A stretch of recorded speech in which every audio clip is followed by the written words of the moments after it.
नमो ओम विष्णुपादाय कृष्णपृष्ठाय भूतले श्रीमते भक्तिवेदांत स्वामिनिति नामिने। नमस्ते सरस्वती देवे गौरवाणी प्रचारिणे निर्विशेष शून्यवादी पाश्चात्य देश तारिणे। जय श्री कृष्ण चैतन्य प्रभु नित्यानंद श्री अद्वैत गदाधर श्रीवासादि गौर भक्त वृंद। हरे कृष्णा कृष्ण कृष्ण हरे हरे हरे राम राम राम हरे हरे। हरे कृष्णा कृष्ण कृष्ण हरे हरे हरे राम राम राम हरे हरे। हरे कृष्णा कृष्ण कृष्ण हरे राम राम राम हरे हरे।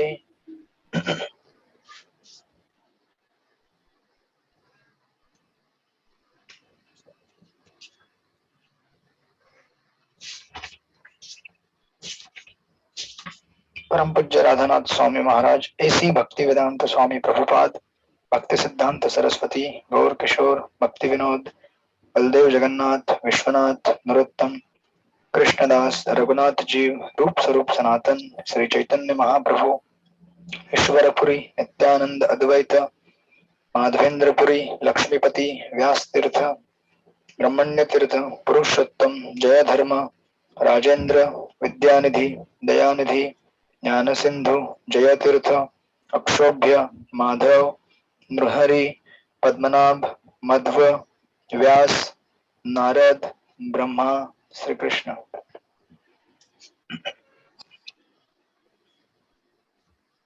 कृष्ण आप सब लोग का स्वागत है भक्ति शास्त्री कोर्स में। हम लोग स्टडी कर रहे हैं भक्ति रसामृत सिंधु और आज हम लोग देखेंगे अध्याय नंबर आई थिंक 10 नंबर का अध्याय हमारा चल रहा है राइट।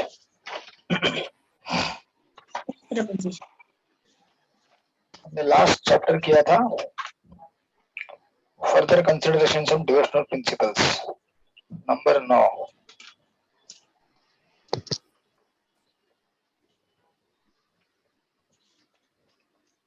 भक्ति के सिद्धांतों पर आगे विचार जैसे निंदा तिलक तथा तुलसी कंठी फूल मालाएं आदि आदि। उसके बाद आगे का चैप्टर है नंबर 10 श्रवण तथा स्मरण की विधियां। इंग्लिश में इसका टाइटल है techniques of hearing and remembering. भगवान को स्मरण करने का अलग अलग टेक्निक या फिर विधियां। तो इस चैप्टर में मतलब ये सारे आइटम आपको आके जा चुके हैं क्या करना है और क्या नहीं करना है हमें। पिछले जो हमने अध्याय में देखते आ रहे हैं भक्ति के जो 64 अंग उसमें से कुछ कुछ अंग उठा के रूप गोस्वामी इसको एक एक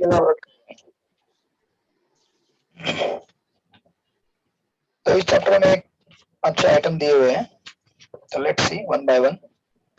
सबसे पहला है श्रवण। आप में से कोई एक पढ़िए पैराग्राफ ये पहला वाला। अनिता माता जी पढ़िए फर्स्ट पैराग्राफ श्रवण का। प्रभु जी हरे कृष्णा धन्यवाद प्रणाम। श्रवण कृष्ण भावना अमृत तथा भक्ति का शुभारंभ सुनने से होता है जिसे संस्कृत में श्रवणम कहा जाता है। सारे लोगों को अवसर मिलना चाहिए कि वे भक्ति टोलियों में भाग लेकर सुन सके। कृष्णा भावना अमृत की प्रगति के लिए यह सुनना श्रवणम अत्यंत महत्वपूर्ण है। जब कोई अपने कानों से दिव्य ध्वनि ग्रहण करता है तो वह तुरंत शुद्ध हो जाता है और उसका हृदय भी विमल बन जाता है। चैतन्य महाप्रभु ने बल देकर कहा है कि यह श्रवण अत्यंत महत्वपूर्ण है। यह कलुषित आत्मा को धो डालता है जिससे मनुष्य भक्ति में प्रवेश करने तथा कृष्ण भावनामृत को समझने के योग्य बन जाता है। हरे कृष्ण हरि बोल। Thank you so much. Hare Krishna. Bhagavad Gita में आपने देखा होगा आई थिंक 13.26 अन्य तो एव अजानन्त श्रुत्वा अन्येभ्य उपासते तेपि च अतितरन्ति एवं मृत्यु श्रुति परायण करके एक श्लोक आया था। 13वें अध्याय का 26वां श्लोक है। मतलब बहुत सारी प्रक्रिया है आध्यात्मिक मार्ग में ज्ञान का मार्ग है, अष्टांग का मार्ग है, कर्म का मार्ग है, भक्ति का भी मार्ग है। और भक्ति के मार्ग में सबसे प्रमुख आता है श्रवण। सिंपल श्रवण करने से हम लोग भक्ति में प्रोग्रेस कर सकते हैं। यहाँ तक कि उस श्लोक में बताते हैं कि अगर आप कोई बड़े ज्ञानी भी नहीं है, आपको कुछ समझ में आता भी नहीं है, आता है जो भी है जैसे भी है, लेकिन अगर आप केवल श्रवण करेंगे, और खास करके उस पेपर पर भी प्रॉपर बताते हैं और यहाँ पे भी प्रॉपर बता रहे हैं कि जब कोई अपने कानों से दिव्य ध्वनि ग्रहण करता है तो वह तुरंत शुद्ध हो जाता है। और दिव्य ध्वनि कौन दे पाएगा? जो शुद्ध है वही दे पाता है, यानी कि भगवान के शुद्ध भक्त, उनके मुख से।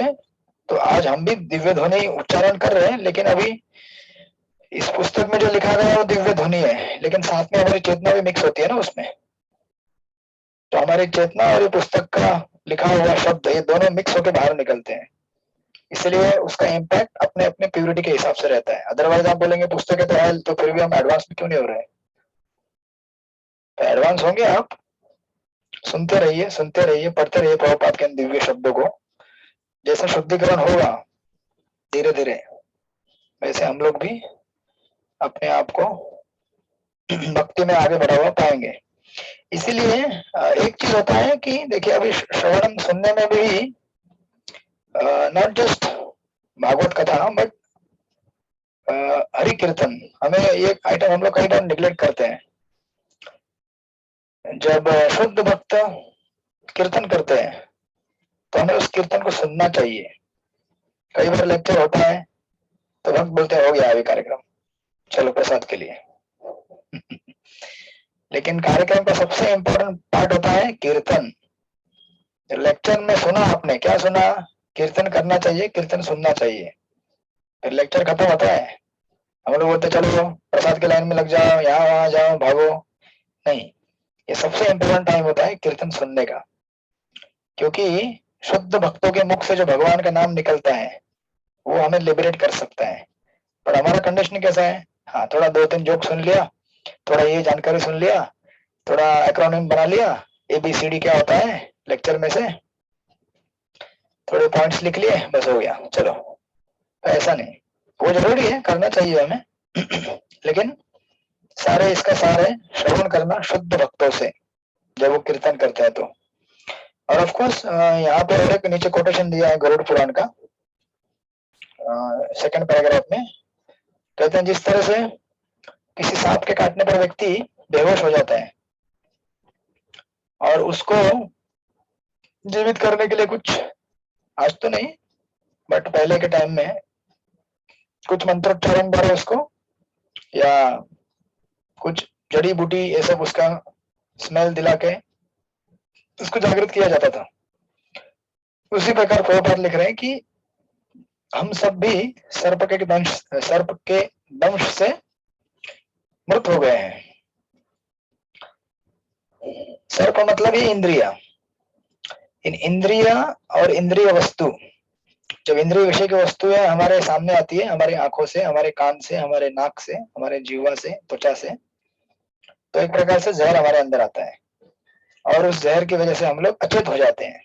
किससे अचेत हो जाते हैं? भोग ऐश्वर्य प्रसक्ता नाम तया अपरहत चेतसाम व्यवसायित्मिका बुद्धि समाधो न विधीयते। तो या तो इसमें से भोग रहेगा या ऐश्वर्य रहेगा, दोनों ये हमारे चेतना को अपहरण कर लेता है। अपहरित यानी कि किडनैप करना। फिर ये चेतना भगवान को देने के लिए उपलब्ध नहीं होती है, क्योंकि चेतना तो इंद्रिय वस्तु लेके गए, तो अभी देने के लिए क्या है भगवान के पास? केवल हमारा है ना आर्टिफिशियल जपा, हरे कृष्णा कर रहे हैं लेकिन मन हमारा और कहीं लगा हुआ है। पुस्तक पढ़ रहे हैं लेकिन केवल ध्यान इस पे है कि कितना मार्क्स का क्वेश्चन आएगा, कितने मार्क्स मिलेंगे, बस। तो फिर हमारा कॉन्शियसनेस, हमारी चेतना भगवान तक नहीं पहुंच पाती है। जैसे बिजली का करंट अगर ठीक से मेन पावर सप्लाई से अगर ट्यूबलाइट पंखे तक नहीं पहुंच पाएगा तो वो ऐसा आधा अधूरा जलता है, या फिर चलता है बुझता है। कंटिन्यूस सप्लाई होना चाहिए, इसलिए हमारा भक्ति भी ऐसे रहता है। कंटिन्यूस सप्लाई नहीं है, इसलिए कभी उठता है भोर एकदम तेज, चलो कार्तिक का महीना चालू हो गया, अभी जागृत हो जाता है। कार्तिक खत्म हो गया, फिर वापस वही हालत। इसलिए महाराज कई बार कहा करते हैं, राधानाथ महाराज बोलते हैं कि एक्चुअली हमारे लिए हर क्षण कार्तिक हो सकता है, अगर हमारी चेतना उस प्रकार हम विकसित करें और यही भाव रखना चाहिए। तो ऑफकोर्स ठीक है, चलेगा, सेल लगाए, मेला लगाए, आप खरीद लीजिए सामान, बट अभी बिना मेले के भी तो खरीदारी करते रहना पड़ेगा ना। ऐसा थोड़ी है कि फ्लिपकार्ट अमेजोन पे जब लगता है सेल आप उसी समय खरीदते हैं, आपको बाकी चीजें भी खरीदनी होती है ना बाकी टाइम में। क्या घर गृहस्थी के सामान केवल 2 ही महीने में खरीद लेंगे क्या पूरे साल का? नहीं ना। बाकी टाइम भी खरीदारी करते रहना पड़ता है। तो वैसे ही भक्ति भी ऐसा 1 महीना कर लीजिए, अच्छा है बहुत, आपको सपोर्ट मिलेगा आगे भक्ति करने के लिए। बट हमारा चेतना ज्यादा फ्रूटिव नहीं होना चाहिए। फ्रूटिव इन द सेंस की कर्मकांड नहीं होना चाहिए कि चलो भाई अभी ले लेंगे, बाद में तो क्या, नहीं लेंगे तो भी चलेगा, ऐसा नहीं। तो अभी लेना है क्योंकि कृष्ण ज्यादा दे रहे हैं, बाद में भी देना है, लेना है क्योंकि कृष्ण तभी भी दे रहे हैं, है ना। तो दैट्स व्हाई ये यहाँ पे जो कोटेशन, सुंदर कोटेशन दिया है कि हमको सर्प ने काट दिया है तो हम अचेत हो गए हैं, लेकिन अगर यही यू नो अचेत अवस्था जैसे मंत्रों से उसको सचेत किया जाता है, उसी प्रकार जब हम हरे कृष्णा कृष्ण कृष्ण हरे हरे, हरे राम राम राम हरे हरे, भगवान के दिव्य नाम का जब जप करेंगे तो ये हमारी मरी हुई, सोई हुई जो मति है वो जागृत हो जाएगी, भगवान में लपके सती हो जाएगी। अभी वो सती नहीं है। तो ऐसे बहुत सारे कोटेशन दिए गए हैं, पेज नंबर 90 आप देखेंगे तो वहां सारे कोटेशन दिए गए हैं।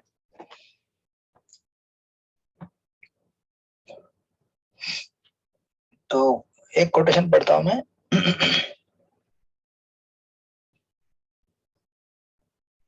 एकदम ऊपर दिया है श्रीमद् भागवतम में 429-40। सुखदेव गोस्वामी ने महाराज परीक्षित से भगवान की लीलाओं के श्रवण की महत्ता का वर्णन किया है। राजन, मनुष्य को उस स्थान पर रहना चाहिए जहां बड़े बड़े आचार्यगण भगवान की दिव्य लीलाओं पर प्रवचन कर रहे हों और ऐसे महापुरुषों के चंद्रमा सदृश मुखों से बहने वाली सुधाधारा को कर्णेंद्रिय द्वारा ग्रहण करना चाहिए। यदि कोई ऐसी दिव्य ध्वनि को उत्सुकता पूर्वक सुनता है तो वह भौतिक भूख, प्यास, भय, शोक तथा सांसारिक माया मोह से निश्चित ही मुक्त हो सकता है। हमारे जितने भी आज यहाँ आइटम लिस्ट किए गए ना, भौतिक भूख, प्यास, भय, शोक, ये सब ठीक ठीक से श्रवण न करने की वजह से है। ठीक से श्रवण करेंगे। कल मैं सुन रहा था, हाँ सुंदर, कल वो हरे कृष्णा टीवी पे चल रहा था ना, एक मुलाकात कृष्ण भक्त के साथ, आप सुनिएगा, बहुत सुंदर था वो। एक माता जी का इंटरव्यू चल रहा था, आई थिंक दिल्ली से है वो, रेडियो जॉकी है माता जी, पूनम माता जी कोई तो है। वो बता रही थी कि एक्चुअली प्रॉब्लम क्या है कि हमें बोल रहे थे कि जब मन कैसा रहता है ना, सारे प्रॉब्लम मन के रहता है, ये सब भूख, प्यास, भय, शोक, ये सब चिंता, ये सब मन की व्याधियां है। तो कह रहे थे कि मन कैसा होता है ना, एक छोटे बच्चे जैसा होता है। बच्चे को ना समझाना पड़ता है माँ द्वारा, बेटा चिंता मत कर, मैं दूंगी सब, बैठ यहाँ, बैठ आराम से पढ़ाई कर। तो माँ उसे समझा बुझा के घर में बिठा देती है, वो सेवा करता है, पढ़ाई करता है, जो भी करता है घर में। वैसे हमें मन को समझाना होता है रोज कि भैया सब कुछ ठीक है, रिलैक्स। भगवान की कृपा से तो बहुत कुछ मिला हुआ है ना लाइफ में, हमको नहीं मिला है क्या? सब कुछ मिला है, घर गृहस्थी, धन दौलत, पैसा, नौकरी, इतना अच्छा भक्तों का संग मिला हुआ है, फिर भी लोग दुखी रहते हैं। ऐसे लोगों के बारे में सोचो जिनको सुनने के लिए कान ठीक से नहीं है, चलने के लिए पैर नहीं है, खाने के लिए 2 टाइम खाना नहीं है उनके पास, रहने का अच्छा घर नहीं है, या फिर जिसको सब कुछ है लेकिन पेट में बीमारी है, खाएगा तो भी पछता नहीं है। पैसा बहुत है लेकिन रात को नींद के लिए गोली खानी पड़ती है। ऐसे हम जरा ठीक से, और ये सब प्रॉपर हमको बताते रहते हैं प्रॉपर से कि जो भी मिला है भगवान की कृपा से बहुत अच्छा मिला है। तो हम जब प्रॉपर पढ़ेंगे भगवान के बारे में प्रभुपाद के बुक से, गीता भागवत, तो ये हमें सांत्वना देते रहते कि रिलैक्स, सब कुछ ठीक है लाइफ में, तुम्हें सिर्फ क्या करना है, भगवान की भक्ति करनी है, बाकी सब कुछ तुम्हें मिल ही रहा है ना। तो माता जी कह रही थी कि रोज हमें समझाना चाहिए माइंड को, क्योंकि माइंड छोटे बच्चे जैसा है, जिस दिन आप समझाते हैं ना उस दिन आप ठीक रहते हैं, सही है कि नहीं? जिस दिन आपका श्रवण कीर्तन अच्छा रहता है उस दिन आप अच्छे रहते हैं। जिस दिन श्रवण कीर्तन बिगड़ जाता है, और कभी कभी तो सीरीज रहता है, डे 1, डे 2, डे 3, डे 4, 5, 6, 7, 7, 8 हफ्ते तक श्रवण होता ही नहीं, ना ठीक से कीर्तन होता है। तो जो बच्चा है वो बहुत उटपटांग हरकतें करना चालू कर देते हैं। ये समझा नहीं जाता ना माँ से क्या करना है क्या नहीं करना है, शांति से बैठो। तो उसी प्रकार सुंदर कहा था, आप सुन लीजिएगा, रिकॉर्डिंग है वहां पे, कल ही हुआ था वो, एक मुलाकात कृष्ण भक्त के साथ। तो ऐसे अगर रोज समझाएंगे मन को, रोज, तो मन शांत हो जाएगा। और हमें तब तक समझाना है जब तक ये शरीर हमसे नहीं छूटता है। गीता के 5वें अध्याय में बताया ना भगवान ने, प्राक शरीर मोक्षणात्, ये काम क्रोध लोभ मोह हमें तब तक सहन करना पड़ेगा जब तक ये शरीर हमसे नहीं छूटता है। इसका कोई दवा नहीं है। भक्ति में बहुत हाईएस्ट रेंज में जाने के बाद भी आपके पास ये चीजें आती रहेंगी। भरत महाराज को नहीं आया क्या कंपैशन? भरत महाराज भाव के स्तर पे होने के बाद भी उनको एक भौतिक धरातल पे करुणा आ गई उनके दिल में। क्या जरूरत थी अभी इतने बड़े, मतलब जैसे वो रहते ना relay, 100 meter running relay race, उसमें बस थोड़े जन 4-5 सेकंड ही बचे होंगे कि अभी जीतने वाले रेस, उतने में वहां पे एक हिरण आ गया। लाइन क्रॉस करने वाले थे, ऐसा मुड़ के देख लिया, बस हो गया काम। तो ये हमें अंतिम क्षण तक सहन करना होता है, और सहन करने के लिए हमारे पास शक्ति होनी चाहिए। और ये शक्ति आती है ये सब प्रभुपाद के तात्पर्य पढ़ के, महामंत्र सुन के। शुद्ध भक्तों से खास करके हमें महामंत्र सुनना चाहिए, डेली प्रभुपाद का कीर्तन सुनना चाहिए हमें। ऐसे तो आप सुन सकते हैं बहुत सारे कीर्तन, उन्हें भी सुनिए, बट थोड़ा समय निकाल के प्रभुपाद का भी सुनिए, 5 minute, 10 minute, 15 minute. It's very purifying. हमें पता नहीं चलता हमारा शुद्धिकरण कैसे हो रहा है, लेकिन जैसे यहाँ पे उदाहरण दिया हुआ है ना पिछले पेज में 89 में, कि जिस तरह से सर्प से पेशेंट को थोड़ी पता चलता है कि मेरा किस तरह से शुद्धिकरण हो रहा है, मैं कैसे जागृत हो रहा हूँ, मेरी चेतना कैसे वापस आ रही है, हमें भी नहीं पता चलता, but that effect is there in the medicine. तो इसलिए आप लोग सुनिएगा रिकॉर्डिंग, बहुत ही सुंदर, और बहुत कुछ सुंदर सुंदर चीजें बता रही थी माता जी, बहुत सुंदर। मतलब मैंने आज तक देखे interview, but one of the best interview जो कल सुना था, कृष्ण भक्त के साथ एक मुलाकात। तो बाद में मैंने सोचा ठीक है चलो, इसका मतलब है कि हमें रोज भक्ति जैसे क्लास करना चाहिए एनोडी का। Every day. लेकिन आप लोग तो बोल रहे हैं कि कब सिलेबस पूरा होगा प्रभु जी, हमें वृंदावन जाना है। तो इस तरह से यहाँ पे बाकी भी कोटेशन दिए गए, आप पढ़ लीजिएगा। और एक बीच में इंस्ट्रक्शन दे रहे 90 पेज पे कि हमें पेशेवर वाचकों से नहीं सुनना चाहिए। बेसिकली पेशेवर वाचक मतलब कौन? जैसे डुप्लीकेट डॉक्टर। अभी डॉक्टर अच्छा भी होना चाहिए ना जो आपको दवाई दे। कोई भी अपना कुछ भी डिग्री लेके आएगा, चालू फर्जी है, और बोलेगा मैं दवा करता हूँ, तो काम चलेगा क्या? नहीं चलेगा। इसी तरह से यहाँ भी कुछ योग्यता होनी चाहिए कथावाचकों की, जो परंपरा में आया हुआ है, जो शुद्ध है, जो सारे नियमों को पालन करता है, तब हमारे ऊपर असर होगा उससे। फिर तीसरे पैराग्राफ में प्रॉपर लिख रहे हैं, जब तक मनुष्य के पास, तीसरे पैराग्राफ में सेकंड लाइन, जब तक मनुष्य के पास कोई श्रेष्ठ कार्य नहीं रहता तब तक वह अपने निम्न कार्यों को नहीं त्याग सकेगा।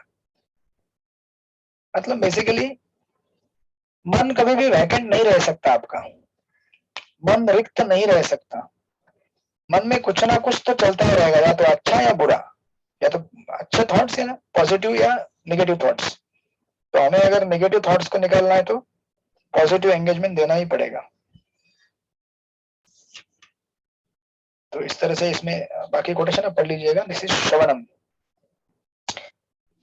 तो ऑफकोर्स इसके साथ साथ आप लोग बाकी भी देख सकते हैं, गुणादि श्रवण, भगवान का कथा श्रवण, नाम चरितादि श्रवण, वो सब बाकी भी आइटम है।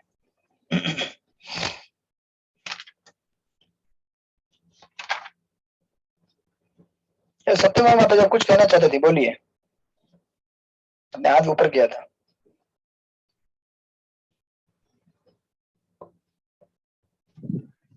नहीं प्रभु जी, कभी कभी ना मन में कुछ जपा करने के बाद भी ऐसा लगता है मन में कुछ है, तो कुछ आदमी एंगेज हो जाता है। कुछ भी अभी अचानक मेरे घर से कुछ प्रॉब्लम आ गया, अब वो सब खत्म हो गया, अब ध्यान वहां चला गया, वहां क्या करना, कैसे हो रहा है। कुछ लोग ने मेरे घर का रास्ता ही बंद कर रहे हैं जाने का, तो वो सब खत्म हो गया, दिमाग से निकल गया। वो ध्यान वहां चला गया गाँव में। होता है ऐसा। हरे कृष्ण। मेरी माँ पिछली बार लॉकडाउन में घर गई थी, अब वापस आई नहीं अभी तक, क्योंकि घर में वो सब खेती बाड़ी जगह जमीन, तो कोई बाजू वाला अंकल वो बाउंड्री धीरे धीरे तोड़ के उसमें घुस रहा है खेत का, तो वो सब होता है। तो भाई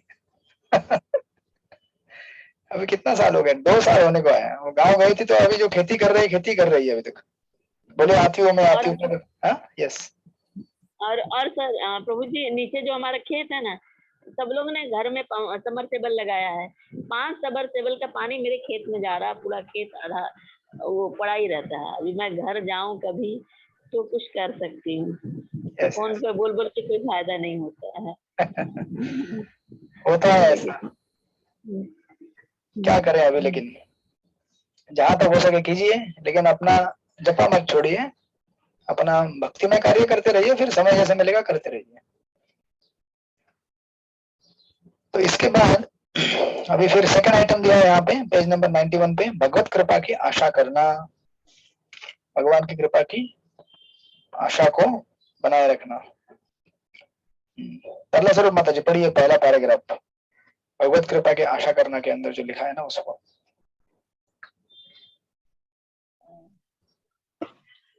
भागवत में 10:14-8 में कहा गया है, हे प्रभु, जो व्यक्ति आपकी अहेतुकी कृपा, सुनाई दे रहा है? हरे कृष्ण जी, सुनाई माता जी सुना दे रहा है, यस।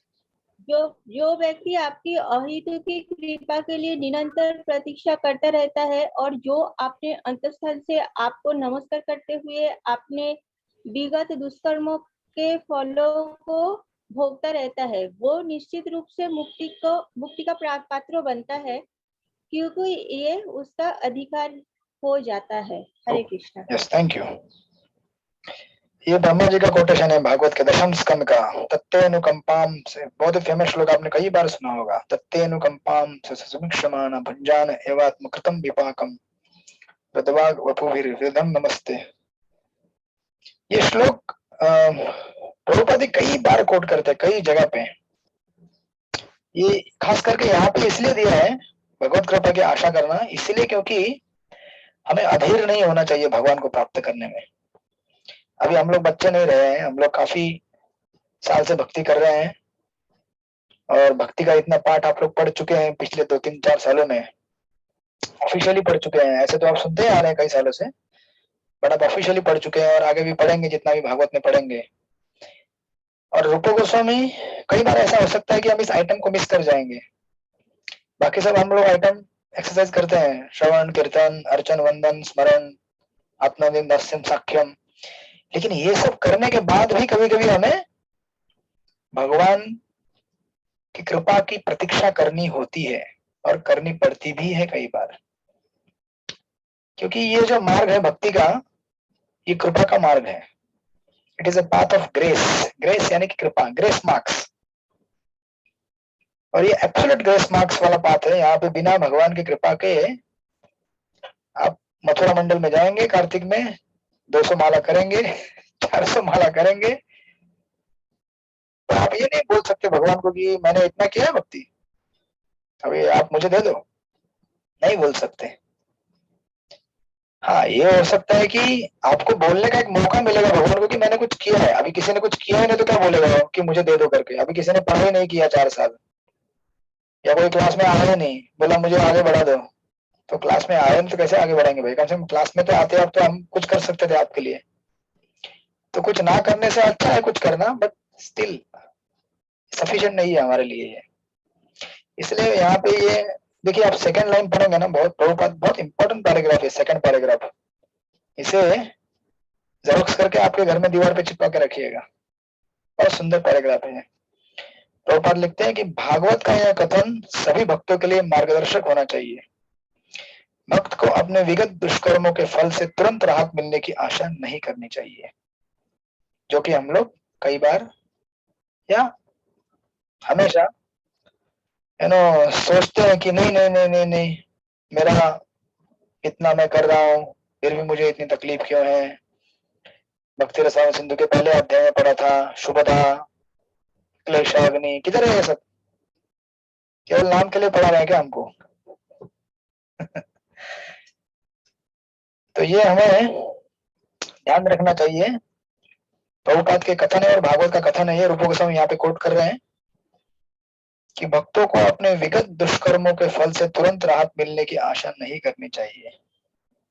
क्यों नहीं करनी चाहिए? क्योंकि ये आपके कहने से, मेरे कहने से नहीं होगा, क्योंकि ये कंप्लीटली भगवान और भगवान के भक्तों के ऊपर छोड़ दिया हमने। अगर वो चाहेंगे तो होगा, नहीं चाहेंगे तो नहीं होगा। बस बैठे रहिए ऐसे हाथ पे हाथ धरते हुए। ऐसा अर्थ है क्या उसका? नहीं। भले हमें कृपा ना दे, लेकिन हम, इसलिए देखिए इसका टाइटल क्या है, भगवत कृपा की आशा करना, टू एक्सपेक्ट लॉर्ड्स मर्सी, कि भगवान कभी तो मेरे ऊपर कृपा करें, और कभी तो करेंगे डेफिनेटली। ऐसा नहीं होगा कि कभी नहीं करेंगे, बट कब करेंगे वो अनप्रेडिक्टेबल है। तो हमें अपना भक्ति करते रहना चाहिए और इंतजार करते रहना चाहिए कब दरवाजा खुलेगा, क्योंकि दरवाजा अंदर से खोला जाता है, बाहर से नहीं खुलता है कभी। जो बंद रहता है दरवाजा अंदर से अब बाहर से कितना भी पीटो, तो अंदर से चुकुल नहीं खोलेगा कड़ी, तब तक नहीं खुलेगा वो। तो डोर एक्चुअली भक्ति का अंदर से लॉक है। अब बाहर से, तो हमें बाहर से आवाज देना जरूरी है, ऐसा नहीं कि आवाज नहीं देना चाहिए। प्रभुपाद एक उदाहरण देते हैं इसका। एक बार प्रभुपाद जब मॉर्निंग वॉक में थे, तो एक जगह पे एक पानी का जो पॉन्ड था, तालाब छोटा सा, वहां भी बहुत सारे बत्तख थे। तो एक आदमी उनको चारा डाल रहा था, कुछ ब्रेड के टुकड़े डाल रहा था। उसमें से एक बत्तख जोर से चिल्लाता था, बत्तख की आवाज में, अपनी आवाज में।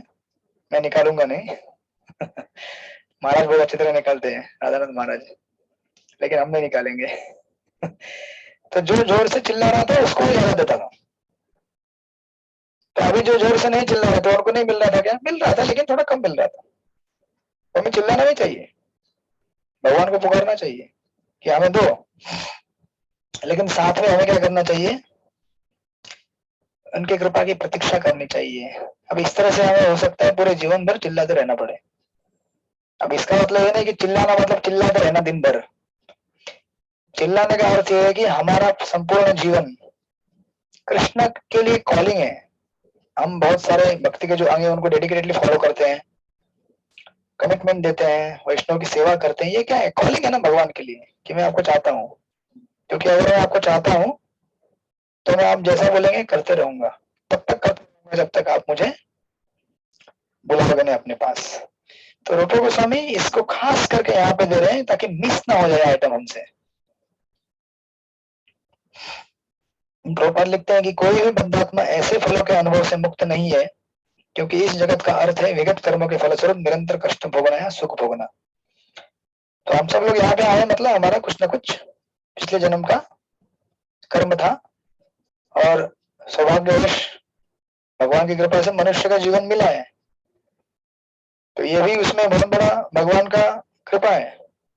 लेकिन प्रभुपाद लिखते देखिए 1 2 3 4 5 6 7 8, 8वीं लाइन में लिख रहे हैं, जो भक्त कर्म फल से पूर्णतः मुक्त नहीं हो पाता, उसे चाहिए कि वह गंभीरता पूर्वक कृष्ण भावना भावित कर्म करता रहे, भले ही कितने ही अवरोध क्यों ना आए। मतलब जब तक हम लोग अपने पापों के कर्मों से पूर्णतः मुक्त नहीं होते, तब तक भगवत धाम जाना हमारे लिए संभव नहीं है। जब ऐसे अवरोध आ जाए, देखिए कितना सुंदर लिखा प्रभुपाद ने, जब ऐसे अवरोध आ जाए तो उसे कृष्ण का चिंतन करते हुए उनकी कृपा की आशा करनी चाहिए। यही एकमात्र सांत्वना है, इसके लिए कोई आंसर नहीं है। इसलिए कई बार लोग पूछते हैं मेरे जीवन में ये हो रहा है, मेरे जीवन में वो हो रहा है, मैं क्या करूं, मैं ये करूं, मैं 500 माला कर रहा हूं, मैं 1000 माला कर रहा हूं, यज्ञ कर रहा हूं, दान दे रहा हूं। तो आप करते रहिए, लेकिन इस भावना में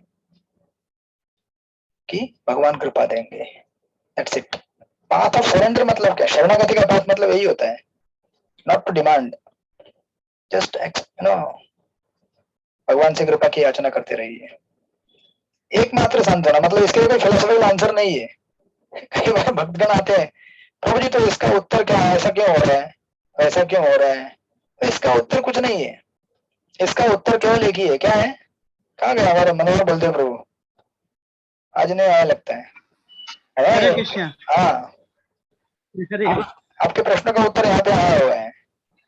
हाँ हाँ केवल आपके नहीं, सबके, मेरे, हम सबके साथ कुछ ना कुछ होता ही रहता है।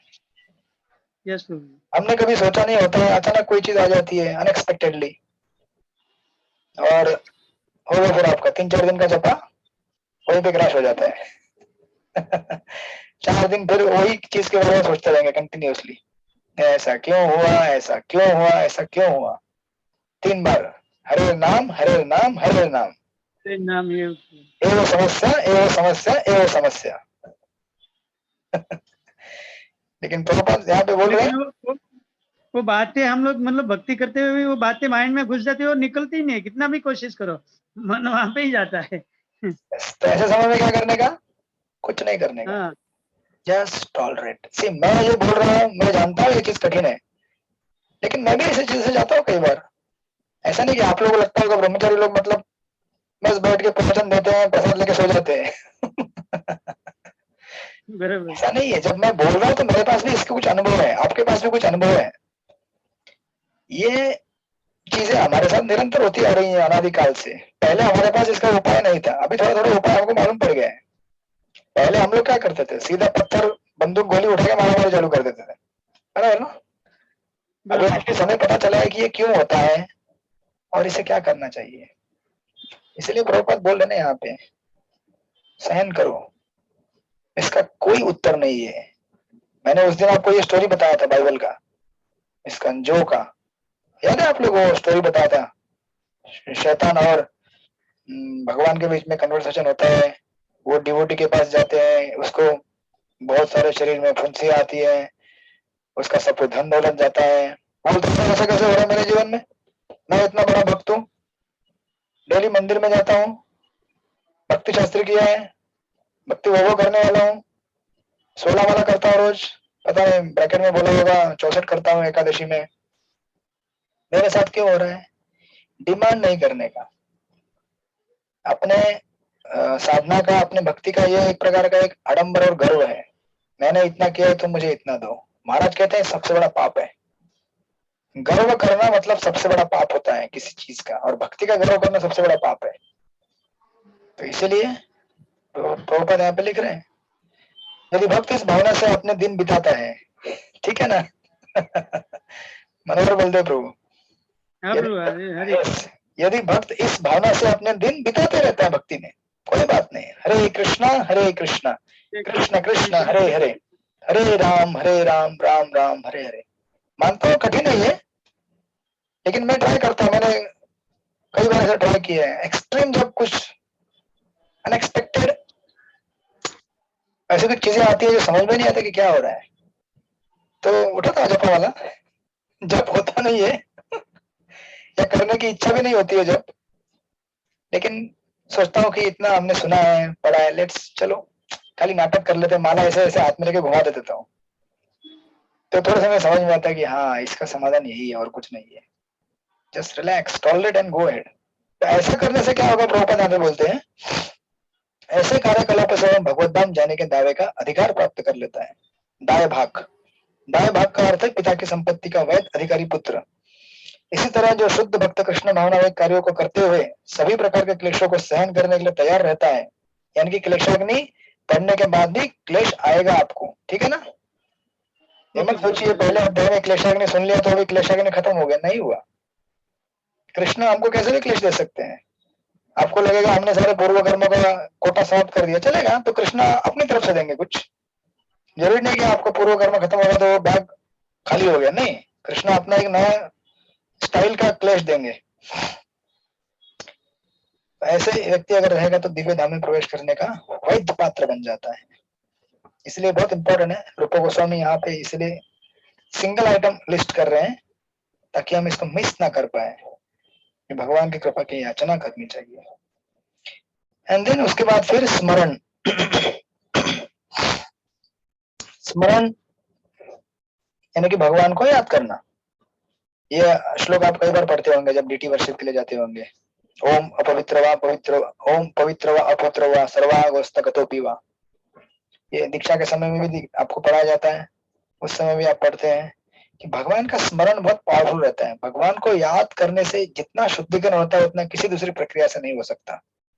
आपको भगवान को स्मरण करने के साथ साथ ये विधि मतलब ऐसा नहीं कि सर्विस एटीट्यूड में स्मरण करना, उसको सेवा भाव में स्मरण करना, ये सेवा है भगवान को स्मरण करने की। भगवान और उनके भक्तों को दोनों उसमें आ जाते हैं। यहाँ पे विष्णु पुराण का कोटेशन दिया हुआ है, भगवान का स्मरण करने से सारे जीव सभी प्रकार से मंगल के पात्र बनते हैं। अतएव मैं उन भगवान का निरंतर स्मरण करना चाहता हूँ जो अजन्मा तथा नित्य है। और हमारे लिए भगवान का स्मरण करना प्रभुपाद ने इतना आसान कर दिया है। इतने अच्छे अच्छे मंदिर बनाए हैं, इतने सुंदर अर्चा विग्रह लेके आए हैं मंदिरों में, आपके घर में भी हैं। तो भगवान को ऐसे याद नहीं कर सकते आप बिना किसी रूप। समझो अगर डीटी नहीं है तो किसको याद करेंगे आप? इसीलिए मैं कितनी बार आप लोगों को स्ट्रेस देकर कहता हूँ कि deity worship is so important for the condition soul, क्योंकि हम लोगों को एक रूप दिखने की आदत है। इसका मतलब ये नहीं कि भगवान का रूप नहीं है, निराकार है, रूप है, लेकिन आज हम इतने आदि है, रूप सामने नहीं दिखेगा तो हम विश्वास ही नहीं करते कि भगवान किधर है, भगवान किधर है। तो प्रभुपाद ने इतने सुंदर अर्चा विग्रह स्थापित किए हैं इस्कॉन के मंदिरों में, घरों घरों में। तो जस्ट आपको अगर राधा गिरधारी बोल दिया जाता है, आपका नाम याद आता है ना, उनका स्वरूप याद आता है, उनकी सेवा याद आती है, उनके भक्तों की याद आती है। कितना आसान कर दिया प्रभुपाद ने। और ऐसा स्मरण हमारे जो हम नित्य कितने सारे पाप हमसे होते रहते हैं, पूर्वजन्मों के कितने सारे पाप हैं, उनको काट देता है और हमको मंगलमय बना देता है। स्मरण है। उसके बाद नेक्स्ट 92 पे दिया है ध्यान। तो ऑफकोर्स ध्यान में बहुत सारी चीजें हो सकती है, नाम ध्यान, गुण ध्यान, लीला ध्यान, रूप ध्यान।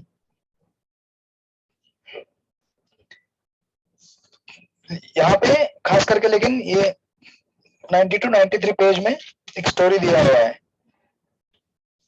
प्रतिष्ठानपुर के ब्राह्मण का, जो कि सेवा ध्यान कर रहा है ध्यान में। तो ऑफकोर्स मैं इतना स्टोरी पढ़ूंगा नहीं, मैं आपको समराइज करके देता हूँ कि ये ब्राह्मण जो है अब थोड़ा सा ध्यान में स्मरण कभी कभी डिस्टर्ब हो सकता है, लेकिन ध्यान डिस्टर्ब नहीं होता है, क्योंकि ध्यान मतलब गोइंग लिटिल डीपर, थोड़ा गहराई में जाना। तो स्मरण मतलब ऐसे बैठे थोड़ा याद कर ले, लेकिन कोई आके तुमको पिंच करेगा या कुछ पंखा बंद हो जाएगा तो डिस्टर्ब हो जाएंगे घर में। लेकिन जो व्यक्ति सचमुच ध्यान में गया है, भले बाहर पंखा बंद हो, बिजली जाए, कुछ फर्क नहीं पड़ेगा, क्योंकि अंदर पूरा मेडिटेशन में घुस गया है वो। तो ये यहाँ पे एक ब्रह्म वैवर्त पुराण के एक कथा आती है दक्षिण भारत के प्रतिष्ठानपुर नगर में रहने वाले एक ब्राह्मण की, जो कि इतना ये नहीं था, अमीर नहीं था, गरीब था। तो यहाँ पे लिखा हुआ है 92 पेज में लास्ट का पैराग्राफ, ब्रह्म वैवर्त पुराण में एक कथा आती है कि दक्षिण भारत के प्रतिष्ठानपुर नगर में एक ब्राह्मण रहता था जो संपन्न नहीं था, किंतु तो भी वह यह सोचकर आत्मसंतुष्ट रहता था कि उसके विगत कर्मों से एवं कृष्ण की इच्छा से उसे पर्याप्त धन एवं ऐश्वर्य प्राप्त नहीं हुआ। अतः वह अपनी विपन्नावस्था पर तनिक भी दुखी नहीं था और अत्यंत शांतिपूर्वक जीवन बिताता था। ये होता है सीक्रेट शांतिपूर्वक जीवन बिताने का। चलो भगवान की कृपा से जो मिला मिला, और हम जितना कर रहे हैं मिल रहा है, चलो कोई बात नहीं, लेकिन भगवान की भक्ति नहीं छूटनी चाहिए। वह अत्यंत विशाल हृदय था और कभी कभी सिद्ध महापुरुषों के भाषण सुनने जाया करता था। तो ऐसे ही प्रवचन में उसने सुना था कि भगवान की सेवा अलग अलग तरह से की जाती है। ऐसे डायरेक्ट भी सेवा कर सकते हैं, और वैसे नहीं जमती है तो आप ध्यान में बैठ के मन में भी सेवा कर सकते हैं। तो सुना था उसने। तो ये क्या करता था, रोज ध्यान में गोदावरी नदी के किनारे बैठता था, मेडिटेशन करता था और मन में सोचता था, ओके अभी मंदिर में मैं पानी लेके जा रहा हूँ, सोने और चांदी की बाल्टियां हैं, बहुत सारे पुष्प, बहुत सारी चीजें, और भगवान को मैं अभिषेक करा रहा हूँ, भगवान को मैं कपड़े पहना रहा हूँ, आरती उतार रहा हूँ। डेली उसका ये नित्य क्रम था। तो एक दिन ये भक्त ऐसे ध्यान में भगवान के लिए खीर बना देता है।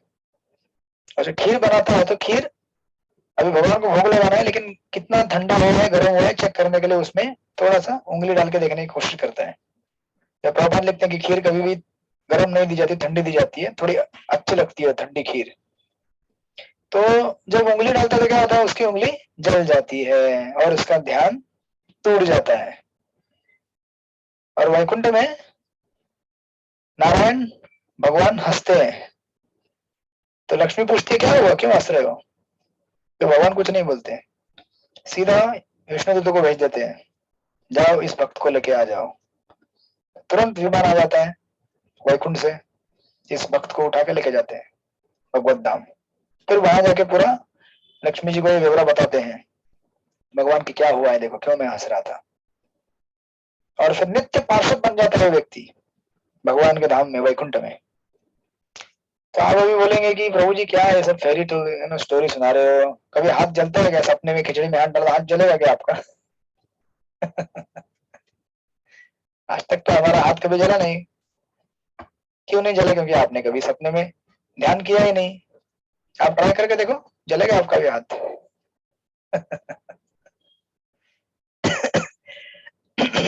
कैसे संभव है ये?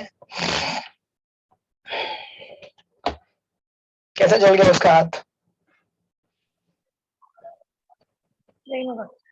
हम्म, कृष्णा, हाँ बोलिए माता जी। हरे कृष्णा प्रभु जी। हाँ बोलिए प्रेम, सुन। उन्होंने प्रेम किया भगवान से प्रेम किया, इसीलिए उनका प्रेम में चले गए और उसी भाव में उनको हाथ जल गया। ओके, एक चीज तो यहाँ पे ये है कि जिस तरह से भगवान का नाम और भगवान अभिन्न है, सेम कॉन्सेप्ट जो हम पढ़ते आ रहे हैं, लेकिन जिसको उस चीज में श्रद्धा नहीं है वो भगवान के नाम को टच कभी कर ही नहीं सकता है। उसी तरह से भगवान की सेवा, भगवान का रूप, भगवान का दिव्य लीला, सब कुछ उनसे अभिन्न होता है। और अगर हम सचमुच उस डीप मेडिटेशन में जाएंगे और उस ये शरीर, मन, बुद्धि, अहंकार, इसके परे वाला क्षेत्र है वो, रहता है ना वो तुरिया, जागृत, सुसुप्ति तुरिया बोलते हैं उसको, तुरिया के परे। एक मिनट, ये भक्त परेशान हो।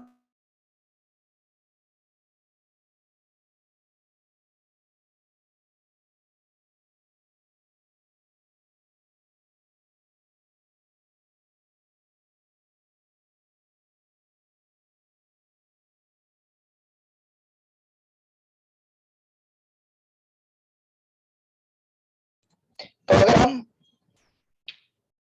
उस भाव में जाएंगे तो हमें उसका साक्षात्कार होगा। और देखिए क्या होता है ना, जो माइंड के लेवल पे चीजें जो होती है ना, वो हमारे शरीर को भी अफेक्ट करती है, शरीर को प्रभावित करती है। करती है कि नहीं करती है? अगर हमारा मन एकदम प्रसन्न रहेगा तो हमारे शरीर की बहुत सारी व्याधियां दूर हो जाती है। अगर हमारा मन एकदम स्ट्रेस में रहेगा तो शरीर में बहुत सारे टॉक्सिन प्रोड्यूस होते हैं। तो ये कुछ कुछ मतलब चीजें हैं समझने के लिए कि अगर हम भगवान के इन वचनों कथनों पर विश्वास रखेंगे और उस प्रकार सेवा करने का प्रयास करें, हमें भी ये रिजल्ट मिलेगा, साक्षात्कार मिलेगा।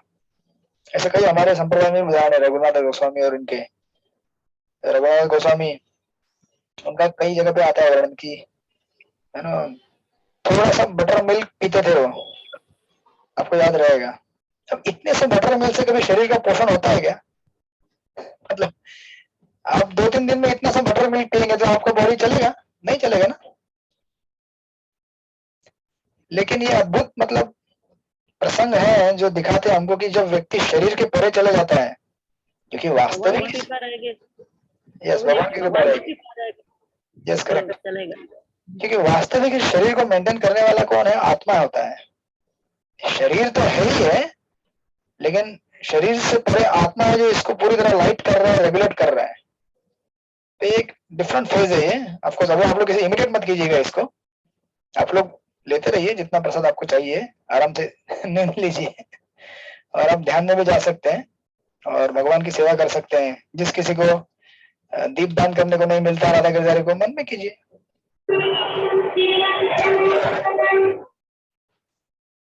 वही रिजल्ट मिलेगा आपको जो यहाँ पे दिया हुआ है रिजल्ट। तो ये इस तरह से आपका अध्याय नंबर है 10 नंबर का, दैट इज श्रवण तथा स्मरण की विधियां। नाउ नेक्स्ट अध्याय नंबर 11। किसी को कोई प्रश्न अभी तक? Any questions?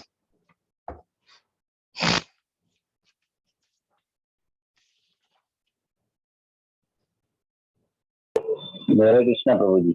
हाँ बोलिए। ये जो आपने बताया मन से करने का सेवा, तो कई बार हम सुनते हैं कथा में कि कलयुग में मन से की गई हुई सेवा का पूरा फल मिलता है, तो क्या सतयुग में और वो दूसरे युग में ये मन की सेवा का फल नहीं मिलता होगा? मिलता होगा ना, जैसे हरिनाम जो है, हरिनाम बाकी युग में भी लिया जाता है, ऐसा नहीं कि कलयुग में लिया जाता है, क्योंकि कलयुग में, मैं उस दिन महाराज का लेक्चर सुन रहा था, महाराज बोल रहे थे कि कलयुग में हरिनाम इतना पोटेंट क्यों है, इतना पावरफुल क्यों है, क्यों? क्योंकि कलयुग में हमारे पास इतनी व्याधियां हैं, इतने हम त्रस्त हैं कि भगवान का जो नाम हम लेते हैं ना, इतना दिल से चिल्ला के, भगवान दे दो मुझे आपकी भक्ति है। ये कलयुग की विशेषता है, क्योंकि कलयुग में व्यक्ति इतना त्रस्त है कि जब भगवान का नाम लेता है तो उसका इमीडिएट इफेक्ट मिलता है उसको, क्योंकि वो इतना डेस्परेशन में ले रहे हो, इतना फीलिंगली ले रहे हो।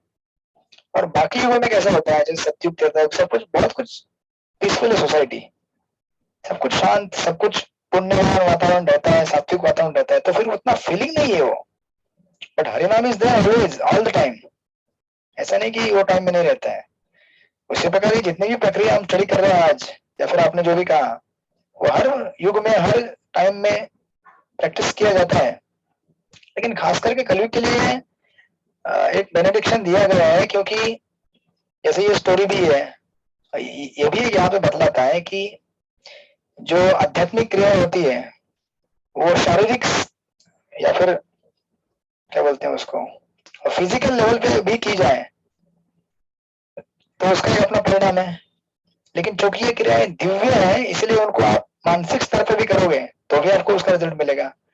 और हमारे लिए क्या बोल सकते हैं उसको, जैसे ये एक तरह से वरदान ही है, क्योंकि मन में तो हम लोग बहुत कुछ कर सकते हैं, राइट, अगर हमारे पास नहीं रहेगा तो भी शरीर से करने के लिए। क्योंकि कलयुग में तो हम, अब इसका उल्टा भी दिया है कि मन में हम गलत करोगे तो उसका कुछ रिजल्ट नहीं मिलेगा आपको। क्योंकि भगवान पहले से जानते हैं कि ये मन में बहुत कचरा करने वाला है कलयुग में, इसलिए पहले से वरदान देके रखा है। फिर भी हम लोग वो भी नहीं करते लोगों को। जैसे देखिए, वसुदेव, जब कृष्ण जन्म लिए थे तो वसुदेव ने क्या किया था, मन ही मन 10,000 करोड़ का डोनेट कर दी थी, तुरंत कर दी थी कि नहीं? लेकिन ऑफकोर्स इसका मतलब ये नहीं था कि जब उन्हें मौका मिला तो उन्होंने नहीं किया। जब बाद में कृष्ण कंस को मार दिए, सब कुछ उनके पास था, तो उन्होंने उस टाइम भी तुरंत डेडिकेट कर दिया। तो ऑफकोर्स मन में है वो, अब जब शास्त्र में कथन दिया है तो फिर उसका रिजल्ट है हमारे पास, राइट। तो करना चाहिए आपको, कर सकते हैं मन में, और आपको इसका लाभ मिलेगा। और किसी का कुछ प्रश्न है? हरि बोल, हरे कृष्ण। यस प्रभु जी। हाँ, तो जैसे मतलब आजकल मतलब हमारे इसको बांग्लादेश के भक्तों के ऊपर भी कई अभक्तों ने मतलब ये किया है टॉर्चर। तो जैसे भक्त को तो परेशानी है ना, जो है ऑल ओवर वर्ल्ड में अभी देखो, मतलब हम लोग संकीर्तन करके इसके विरुद्ध में विरोध प्रदर्शित कर रहे हैं, तो भगवान इनको इनके सजा नहीं देगा? देगा ना। जरूर देगा। आपको शंका है क्या इस बारे में? नहीं, शंका बिल्कुल नहीं है। आप ऐसा जरूरी थोड़ी कि आपको दिखना ही चाहिए कैसे दे रहे हैं सजा, नहीं ना? बिल्कुल। यस, आपको दिखना जरूरी नहीं है कि तुरंत सजा मिल जाए, ऐसा लग रहा है इनकी बातों से कि तुरंत सजा मिलनी चाहिए, ऐसा चाहते, ऐसा लग रहा है। नहीं, ऐसा तो नहीं है। भगवान अपना भक्तों की रक्षा हमेशा करते हैं ना, यूं तो कहीं भक्तों का ऐसा डेथ भी हो गया ना, इसलिए पूछ रहा। यस, हुआ है ऐसा, नहीं है ऐसा नहीं। लेकिन जैसे हमने पहले कहा, देखिए हम लोग अपना कर्तव्य करें और बाकी भगवान के ऊपर छोड़ दें। आपको क्या लगता है कि भगवान को पता नहीं है क्या? हम लोग इतना आंदोलन कर रहे हैं, इतना संकीर्तन कर रहे हैं, प्रोटेस्ट कर रहे हैं, तो भगवान को पता नहीं है क्या कि यस, ये सब हुआ है? उनको मालूम है ना। यस, तो वो करेंगे, कर रहे हैं, ऐसा नहीं कि नहीं करेंगे। Okay, now let's go to the chapter number 11, दिव्य सेवा के विविध रूप। छोटे छोटे चैप्टर है, 10 नंबर का भी छोटा चैप्टर है, तुरंत हो जाएगा। तो इसमें सबसे पहला आइटम दिया है दास्य भाव। तो आपको मैं समराइज करूंगा, आपको यहाँ पे पूरा नहीं पढ़ेंगे। दास्य भाव यानी कि बेसिकली यहाँ पे दो प्रकार से, ये गीता में हमने पढ़ चुके हैं, दो कैटेगरी से लोग सेवा करते हैं। एक तो अपने कर्म के फलों को भगवान को देना, वो सब वहां पे लिखा, आप बाद में पढ़ेंगे तो आपको मिलेगा। अपने कर्म के फल भगवान को देना, या फिर अपने आप को भगवान की सेवा में लगाना। तो कौन सा श्रेष्ठ है?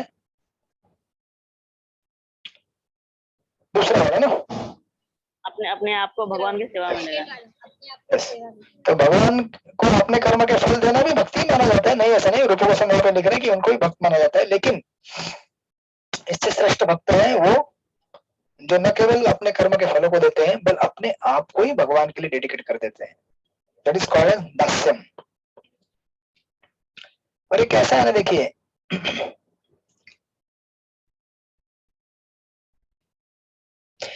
ये दो कैटेगरी के लोग हैं एक्चुअली।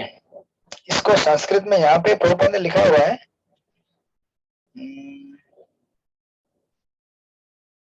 या फिर पहले प्रवर्त में लिखा हुआ है, कर्मियों के अनुसार कर्म के फलों को अर्पित करना दास्य भाव है, सेवा का ही है। किंतु रूप गोस्वामी के अनुसार किसी न किसी सेवा में निरंतर संलग्न रहना दास्य भाव है। तो बेसिकली कर्मकांडी लेवल पे जो सेवा की जाती है भगवान की, वो भी भक्ति माना जाता है, लेकिन इतना हाई ग्रेड का भक्त नहीं है। और दूसरा जो कंप्लीटली डेडिकेट कर गया भक्ति मार्ग का भक्त है वो। तो कैसे होता है ना, देखिए जैसे समथिंग लाइक ना,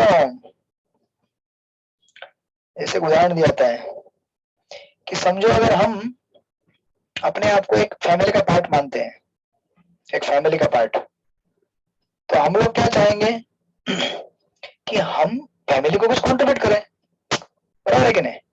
फैमिली के लिए हमारा कुछ कर्तव्य होता है।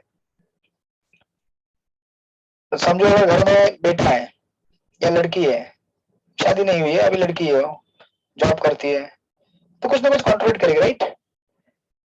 तो ये एक लेवल है लड़के का या लड़के का। लेकिन जो पिता है उसके लिए क्या है, समस्त फैमिली मतलब वो सब कुछ उसको नहीं है, पूरा डेडिकेटेड हो। समझ रहे दोनों का फर्क क्या होता है? आई मीन ऐसे लड़का होगा तो सोचेगा थोड़ा पैसा भी बना के रखना है, फिर मेरा शादी होगा, ये होगा वो होगा, बराबर। एक छोटा उसके मन में कि मेरा भी लाइफ बनाना है। लेकिन पिता के लिए क्या है, पिता के लिए बेटा हो बेटी हो, कंप्लीट जो भी है सब कुछ दे देता है वो। This is the difference. ये जो दो कैटेगरी में थोड़ा सा अंतर आता है। मतलब बराबर है कि सही है गलत है? वंदना हो जाए माता जी, सही है कि गलत है? सही है प्रभु जी।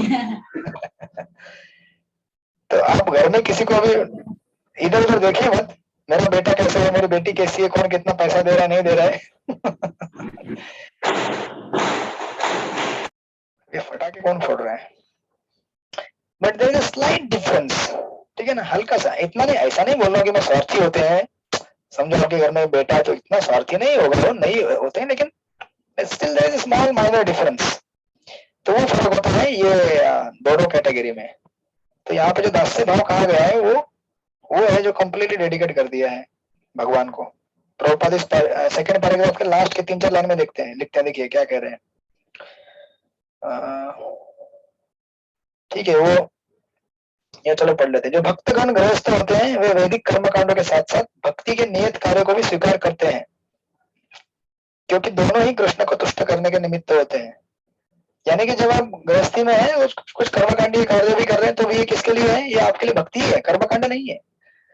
ऐसे आप अगर गया जाएंगे, पिंडदान करेंगे, ये करेंगे वो करेंगे, तो ये आपके लिए कर्मकांडी की चीज नहीं है, ये भक्ति ही है, क्योंकि आप इससे भक्ति में ही प्रगति करना चाहते हैं। क्योंकि अल्टीमेटली जो कुछ भी इस जगत में किया जाता है कर्मकांड के लेवल पे या ज्ञान कांड के लेवल पे, भगवान को तुष्ट करने के लिए ही किया जाता है, उसके अलावा कोई उद्देश्य नहीं होता। जैसे देखिए पितरों को आप संतुष्ट करना चाहते हैं, क्यों संतुष्ट करना चाहते हैं पितरों को? और पितरों को कैसे संतुष्ट किया जाता है? भगवान विष्णु को प्रसाद देकर, भक्ति आ गई वहां पे। और उनको तुष्ट करके क्या करना है, ताकि उनको अच्छा ऑस्पिशियस डेस्टिनेशन मिले और वापस वो लोग सतमार्ग में लगे, राइट? सतमार्ग मतलब अंतिम में भगवान के पास से लेके जाता है वो। इसलिए जितने भी अनुष्ठान कार्य क्रियाएं कर्म किए जाते हैं भगवान के तुष्टि के लिए ही किए जाते हैं। जो वहां पे दिया पढ़िएगा उसको। 96 पेज में सख्य भक्ति के बारे में बतलाया गया है।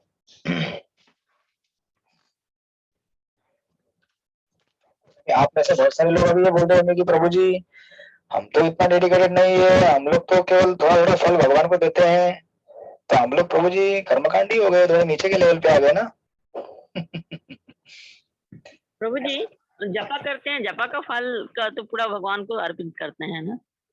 वो तो करते हैं 2 घंटे के लिए। 22 घंटे फिर आपके कहाँ चले गए?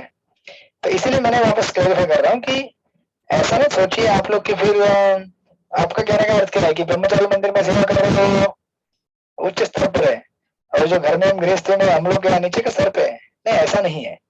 इसका अर्थ यह है कि हम जो भी कार्य कर रहे हैं उस कार्य को हमें स्पिरिचुअलाइज करना होता है।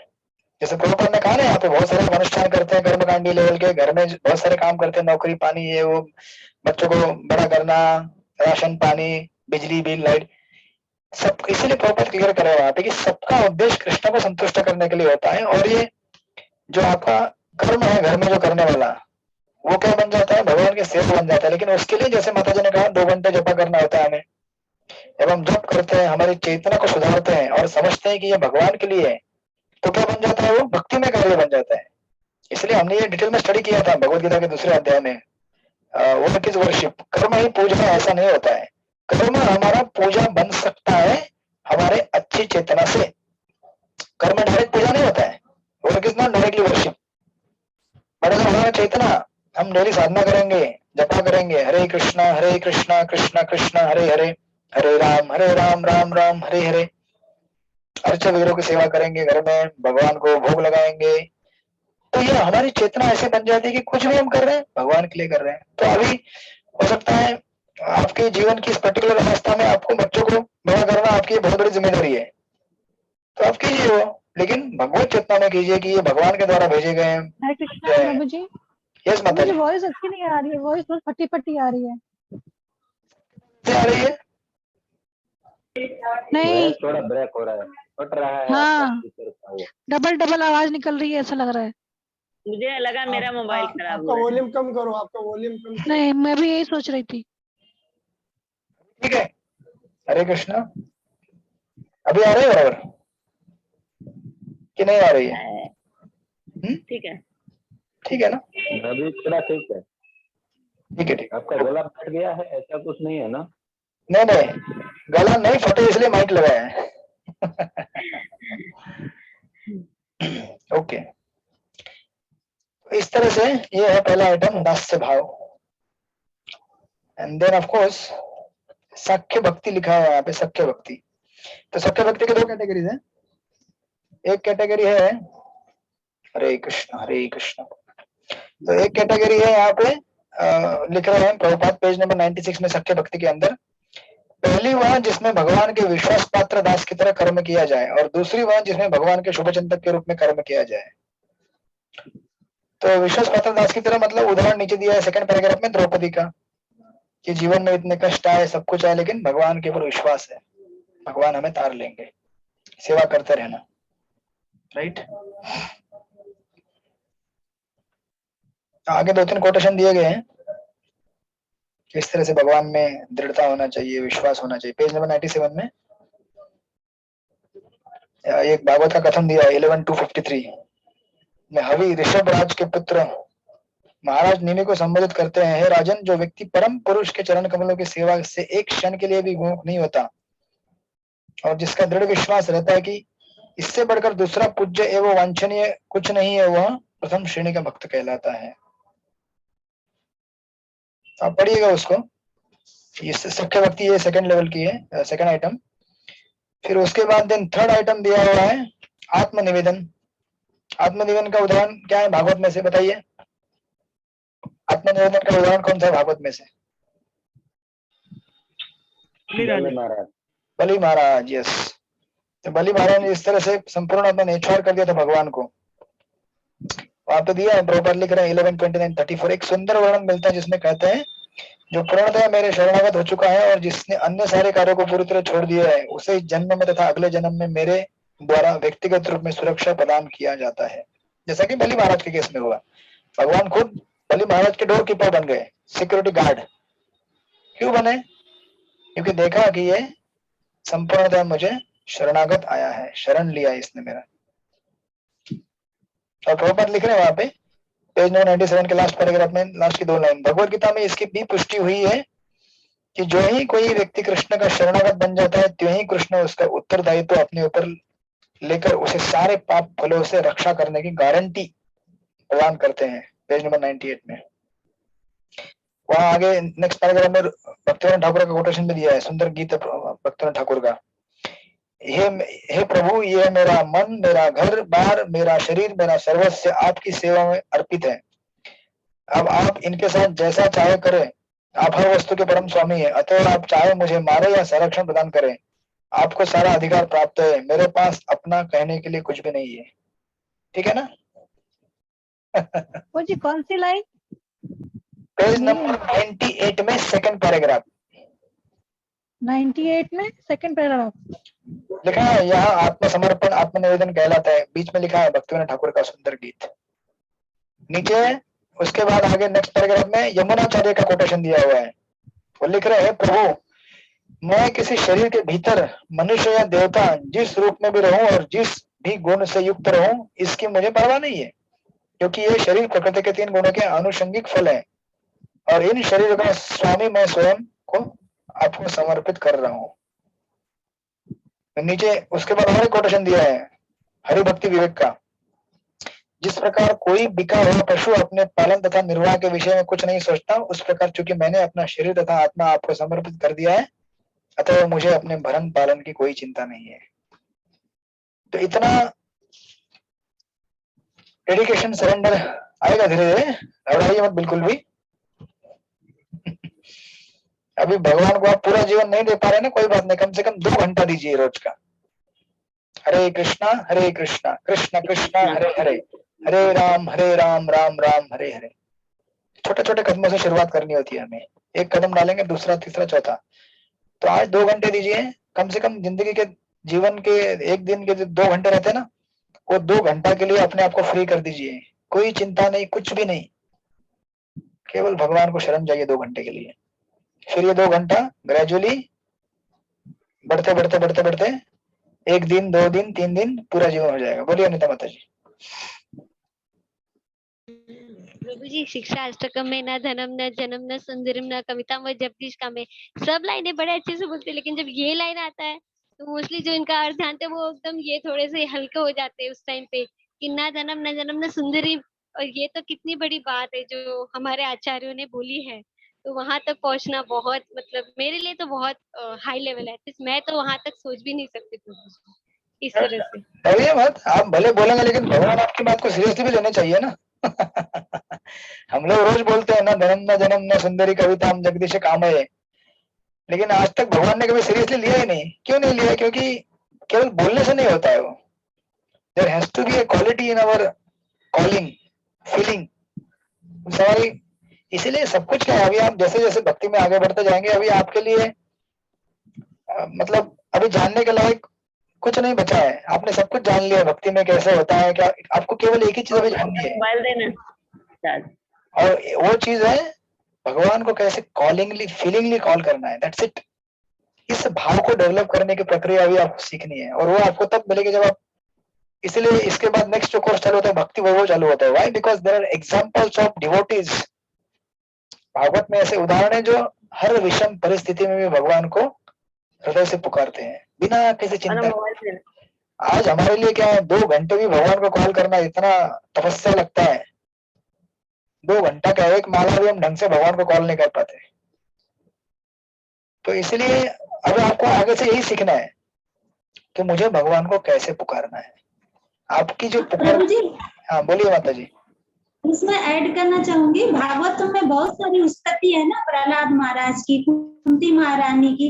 तो स्तुति मतलब कैसे रहता है, भगवान से हमारा डायरेक्ट जैसे कि ये कम्युनिकेशन होता है ना, मन से निकलती है ना, चेतना से, तो उससे अवश्य भक्ति बढ़ती है, चेतना शुद्ध होती है। काफी स्तुतियां हैं भागवत में, गजेंद्र स्तुति है। कभी कभी इसलिए इन श्लोकों को याद करना चाहिए।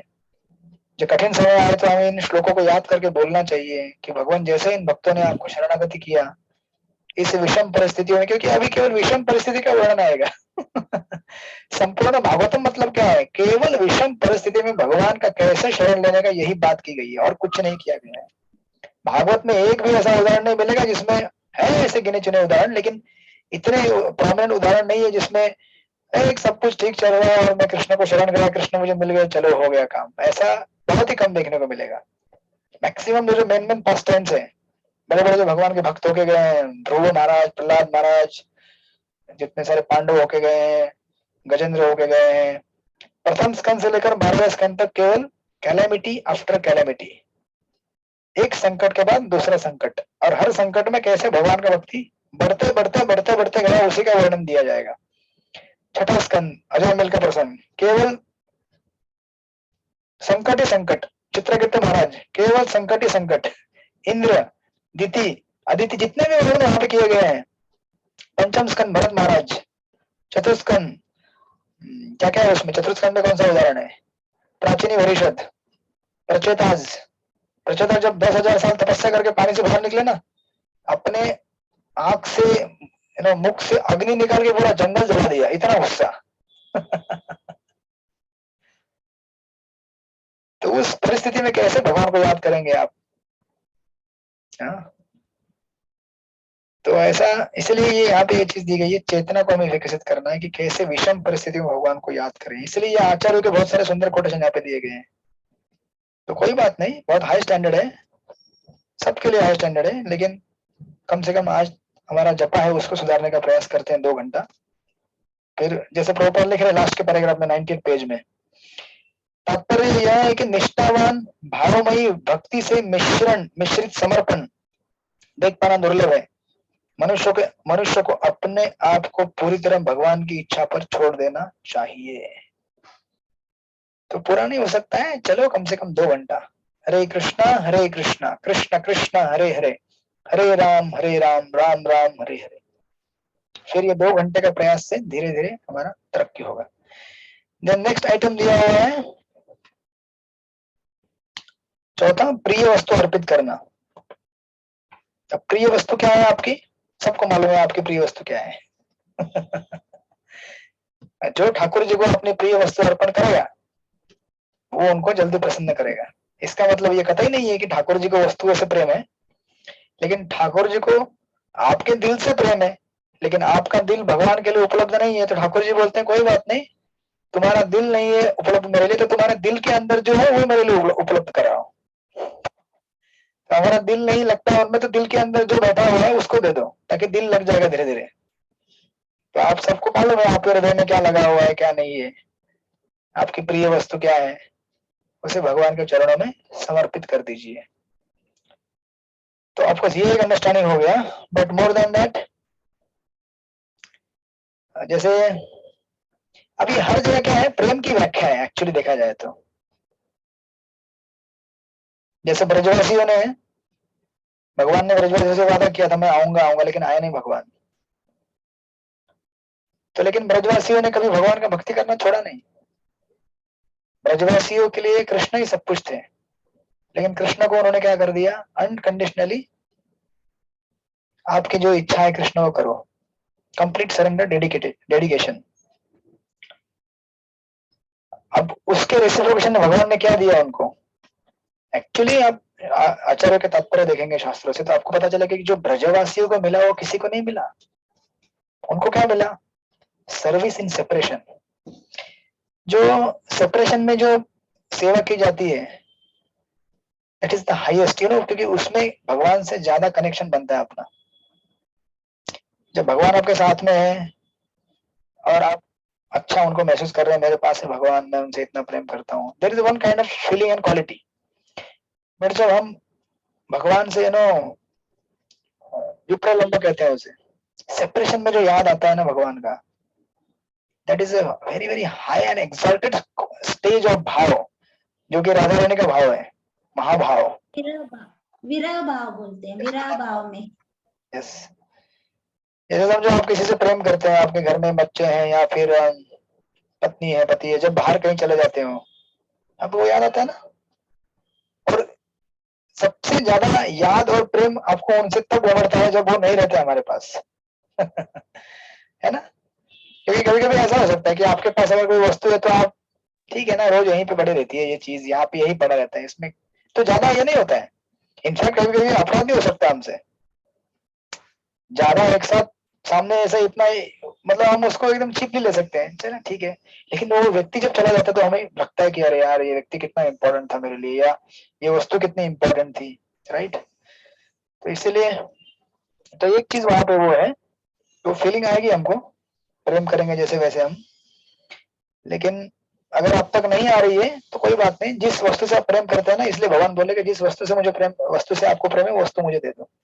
तो किसी के दिल में पैसा है, किसी के दिल में कोई व्यक्ति है, किसी के दिल में कोई जो भी है वो निकाल के भगवान को दे दो।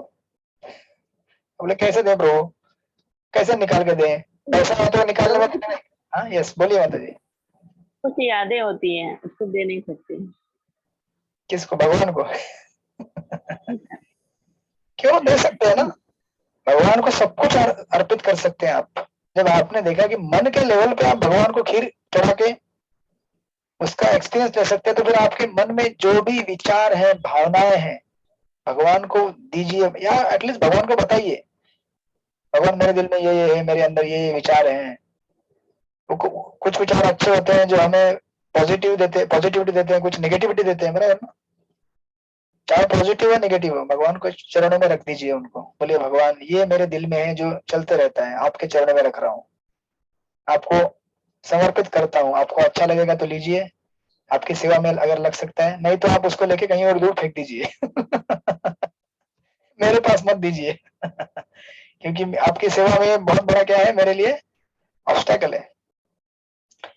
तो कीजिए ट्राई इस तरह से, ये प्रिय वस्तु अर्पित करना। प्रभुपाद यहाँ पे लिख रहे हैं, यदि कोई अपनी सर्वश्रेष्ठ या सर्वाधिक प्रिय वस्तु मुझे अर्पित करता है तो उसे नित्य लाभ मिलेगा। तो अगले लेक्चर में पूछता हूँ आप लोगों ने क्या क्या ऑफर किया। आपके पास जो भी प्रिय वस्तु है। उसके बाद कृष्ण के लिए सारी चेष्टाएं करना, अखिल कृष्णार्थ चेष्टा। अब सारी चेष्टाएं करना ऐसा क्यों लिखा है, इतना सब बताते जा रहे हैं रूप गोस्वामी, तो बचा क्या? आप बोल रहे प्रिय वस्तु भी दे दो, आपके घर द्वार सब कुछ सरेंडर करो, अभी बचा क्या देने के लिए अभी आपके पास? ये ऐसा इसीलिए क्योंकि कभी कभी आपको ऐसा लगेगा कि जो शास्त्रों में बताया गया है शास्त्रिकली, ये दो वो दो, वही है क्या? नहीं, देखिए प्रभुपाद लिखते हैं बीच में परपोट में लिख रहे हैं कि कहा गया है कि जो व्यक्ति, सेकंड लाइन से लिख रहे हैं, कहा गया है कि जो व्यक्ति वास्तव में भक्ति में रत है उसे सभी प्रकार के कर्म करने चाहिए, शास्त्रों द्वारा बतलाए गए तथा जीविकोपार्जन के लिए स्वीकृत। दूसरे शब्दों में, भक्त न केवल शास्त्र विहित भक्ति कर्म करे अपितु कृष्ण भावनामृत में रहते हुए अपने व्यवहारिक जीवन के भी कार्य करे, लेकिन ये व्यवहारिक जीवन के कार्य कृष्ण को समर्पित करते हुए करे। समझ में आ रहा है आप लोगों को? आप बोलेंगे श्रवणम कीर्तनम अर्चनम वंदनम, ठीक है, भगवान की अर्चे मेरे घर में लाया, पूजा किया, अगरबत्ती लगाया, जप किया, हो गया मेरा भक्ति। बाद में चलो मेरा भौतिक कार्य चालू, ऑफिस में गया, कंपनी में गया, जो भी करने गया, नहीं, वो भी आपके भगवान के लिए समर्पित कार्य होना चाहिए। जैसे उदाहरण दे रहे हैं कि यदि किसी भक्त के पास कोई बड़ा संस्थान या फैक्ट्री है तो वह अपनी ऐसी भौतिक संपत्ति के लाभ को भगवान की सेवा में अर्पित कर सकता है, राइट। या फिर कंपनी को भगवत चेतना में चला सकता है कि ये भगवान का द्वारा दिया गया है, ये कंपनी है तो कितने सारे लोगों को रोजगार मिल रहा है, इतने सारे लोगों को कुछ गलत जगह पे काम करते थे तो अच्छी जगह पे काम करे, कम से कम इस मंदिर से जो कुछ कंपनी से थोड़ा बहुत डोनेशन मंदिर को जाएगा तो इन सबका कर्म क्या हो जाएगा, स्पिरिचुअल हो जाएगा, बराबर ना। स्पिरिचुअल के जहां से भी कॉन्ट्रीब्यूशन आएगा तो सबका हाथ बाहर रहता है उसमें, समथिंग लाइक दैट। देन छठा दिया है शरणागति। अब आप बोलेंगे शरणागति पहले आत्मनिवेदन दिया था, तो दोनों में थोड़ा सा फर्क है, आत्मनिवेदन और शरणागति में। आत्मनिवेदन कभी कभी हम लोग शरणागति न करते हुए भी कर सकते हैं। कैसे? बोलेंगे क्या करें, काउंसलर ने कह दिया जाओ सेवा करो, क्या करें, अभी करना पड़ेगा प्रभु जी, बोला हमको आज क्लास होगा तो होगा, बैठ गए क्लास में, हाँ एग्जाम होगा तो होगा, बैठ गए। तो कभी कभी हम लोग बाय फोर्स कर सकते हैं, किसी ने हमको ऑब्लाइज करिए तो करना पड़ता है हमको कुछ सेवा, तो वो आत्मनिवेदन हो सकता है, लेकिन शरणागति नहीं हो सकता है। शरणागति मतलब पूरा complete surrender without expecting anything, कुछ भी बिना मांगे सोचे, कंप्लीट शरणागति, इसलिए वो उदाहरण दिया है वहां पे। लास्ट का दिया है तुलसी इत्यादि वृक्षों का सेवा करना। तो उधर कोटेशन है स्कंद पुराण का, स्कंद पुराण में तुलसी वृक्ष की प्रशंसा इस प्रकार की गई है, मैं तुलसी वृक्ष को नमस्कार करना चाहता हूँ क्योंकि यह पाप कर्मों के समूह को तुरंत नष्ट कर देती है। इस वृक्ष के स्पर्श अथवा दर्शन मात्र से मनुष्य सारे क्लेश तथा रोगों से विमुक्त हो सकता है। इसको नमस्कार करने तथा इस वृक्ष पर जल डालने मात्र से मनुष्य यमराज के दरबार में भेजे जाने के भय से मुक्त हो सकता है। जो व्यक्ति कहीं भी तुलसी का वृक्ष उगाता है वो निश्चय भगवान कृष्ण का भक्त बनता है। बहुत सुंदर है तुलसी का सेवा करना। मेरा भक्ति भी ऐसे स्टार्ट हुआ था तुलसी का सेवा करके। जहाँ मैं बेस में था बहुत तुलसी के पौधे लगाए थे मैंने, 2008 मुझे याद है। पूरा टेरेस भर दिया था गार्डन तुलसी से, पूरा एकदम। तो आपको यहाँ आने के बाद में है, अभी भी लगा है जहाँ पे हमारा आश्रम है, एक बड़ा गार्डन तो तुलसी का ही है, मंदिर में जो अल्टर में लगाते हैं। उसके अलावा एक जगह वहाँ पे छोटा सा लगा है एक कुंडी में। तो तुलसी एक हो या 100 हो, तुलसी तुलसी होती है। तो ये कितना आसान है भक्ति करने के लिए, साधन इतने आसान है, हमें सिर्फ थोड़ा सा कॉन्शियसली जाके उसको करना है। एक तुलसी का पौधा लगाने के लिए कितना कष्ट लगता है, सुबह शाम थोड़ा पानी देना है बस, है ना।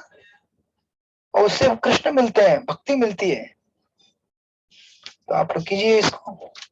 So this is chapter number 11, दिव्य सेवा के विविध रूप।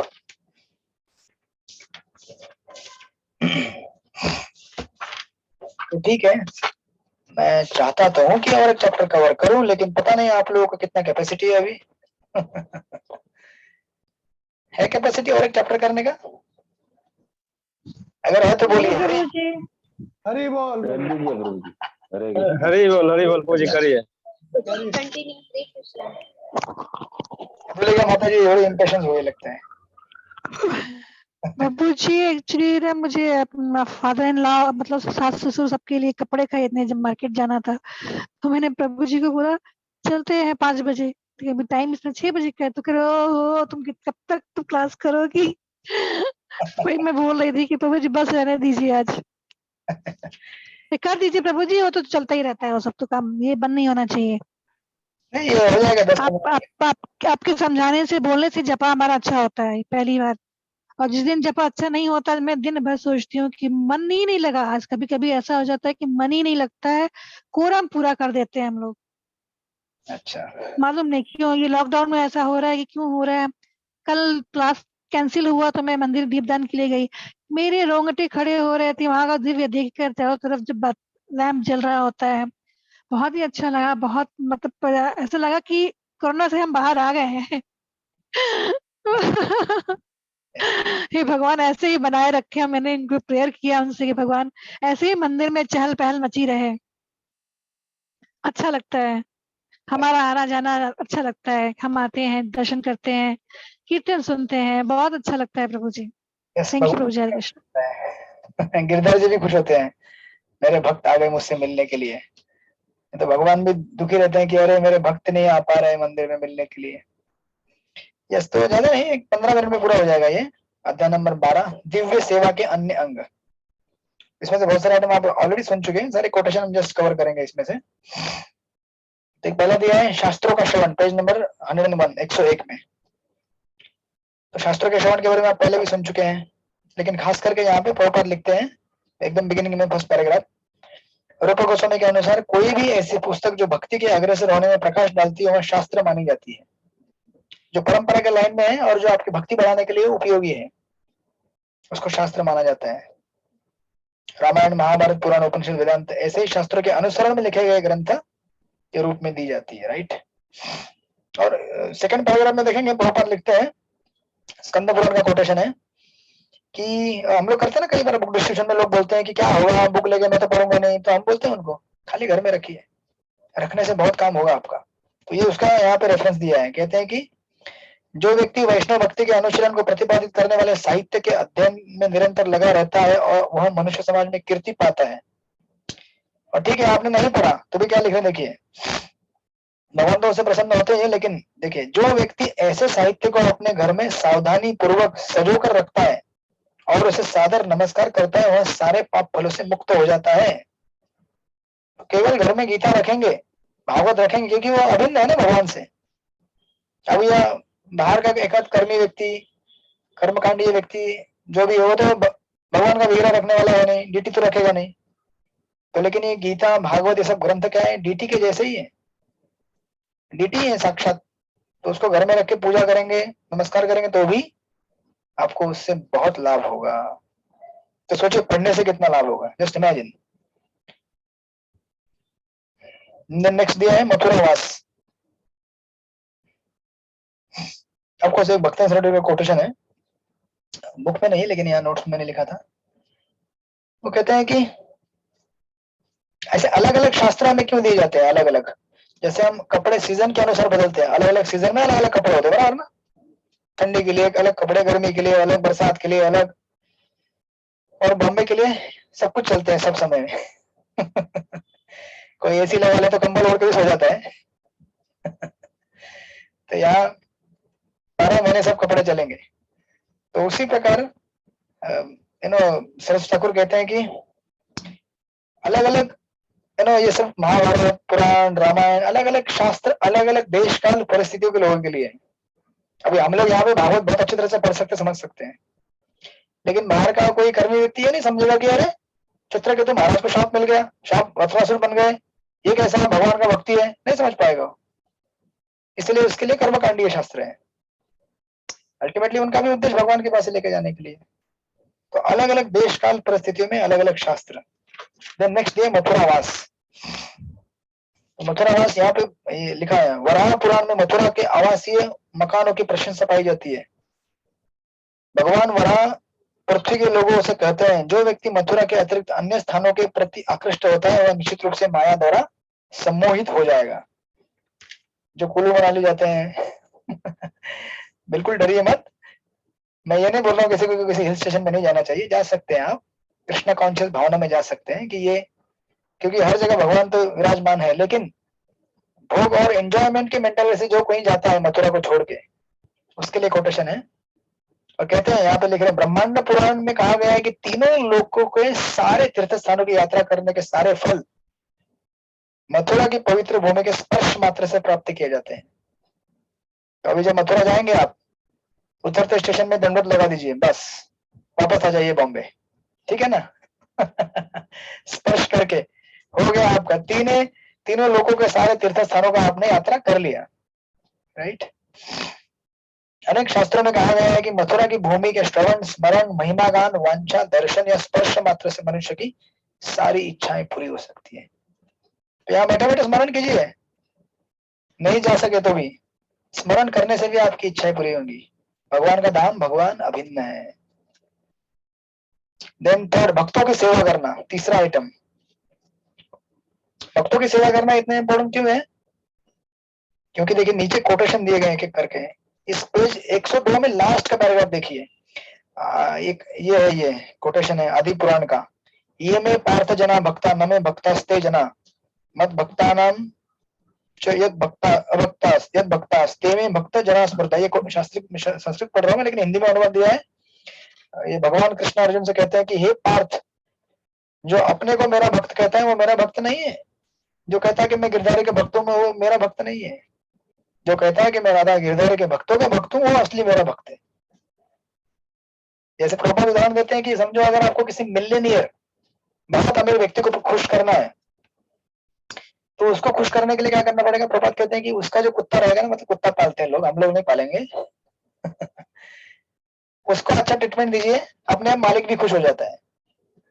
भगवान के भक्तों को संतुष्ट किए बिना भगवान को संतुष्ट करने की चेष्टा इतनी आसानी से सफल नहीं हो पाती है, क्योंकि भगवान बहुत टेढ़े मेढ़े हैं, इतने जल्दी खुश नहीं होते वो लेकिन भगवान के भक्त कैसे हैं? वांछा कल्पतरुभ्यश्च कृपा सिंधुभ्य एव च पतितानां पावनेभ्यो। क्लास खत्म नहीं हुआ है, ठीक है ना? वैष्णवेभ्यो नमो नमः तो ऐसे भक्तों को आप अगर प्रसन्न करने की चेष्टा करेंगे तो भगवान तुरंत प्रसन्न हो जाएंगे। सही है ना? आपके घर में भी कोई आपका अगर आता है और आपके घर के बाकी मेंबर को ट्रीटमेंट अच्छा नहीं देता है और आपको बोलता है कि मैं आपको बहुत चाहता हूँ, दोस्ती करना चाहता हूँ आपसे, आप उसको कुछ भाव देंगे क्या? नहीं देंगे ना। बोलेंगे अरे पहले कम से कम मेरे घर के लोगों से तो अच्छा बर्ताव करो यार। बस उसी प्रकार भगवान का भी भाव है। ये और एक कोटेशन है, ऊपर दिया है शायद, ये ऊपर में कहीं तो दिया है।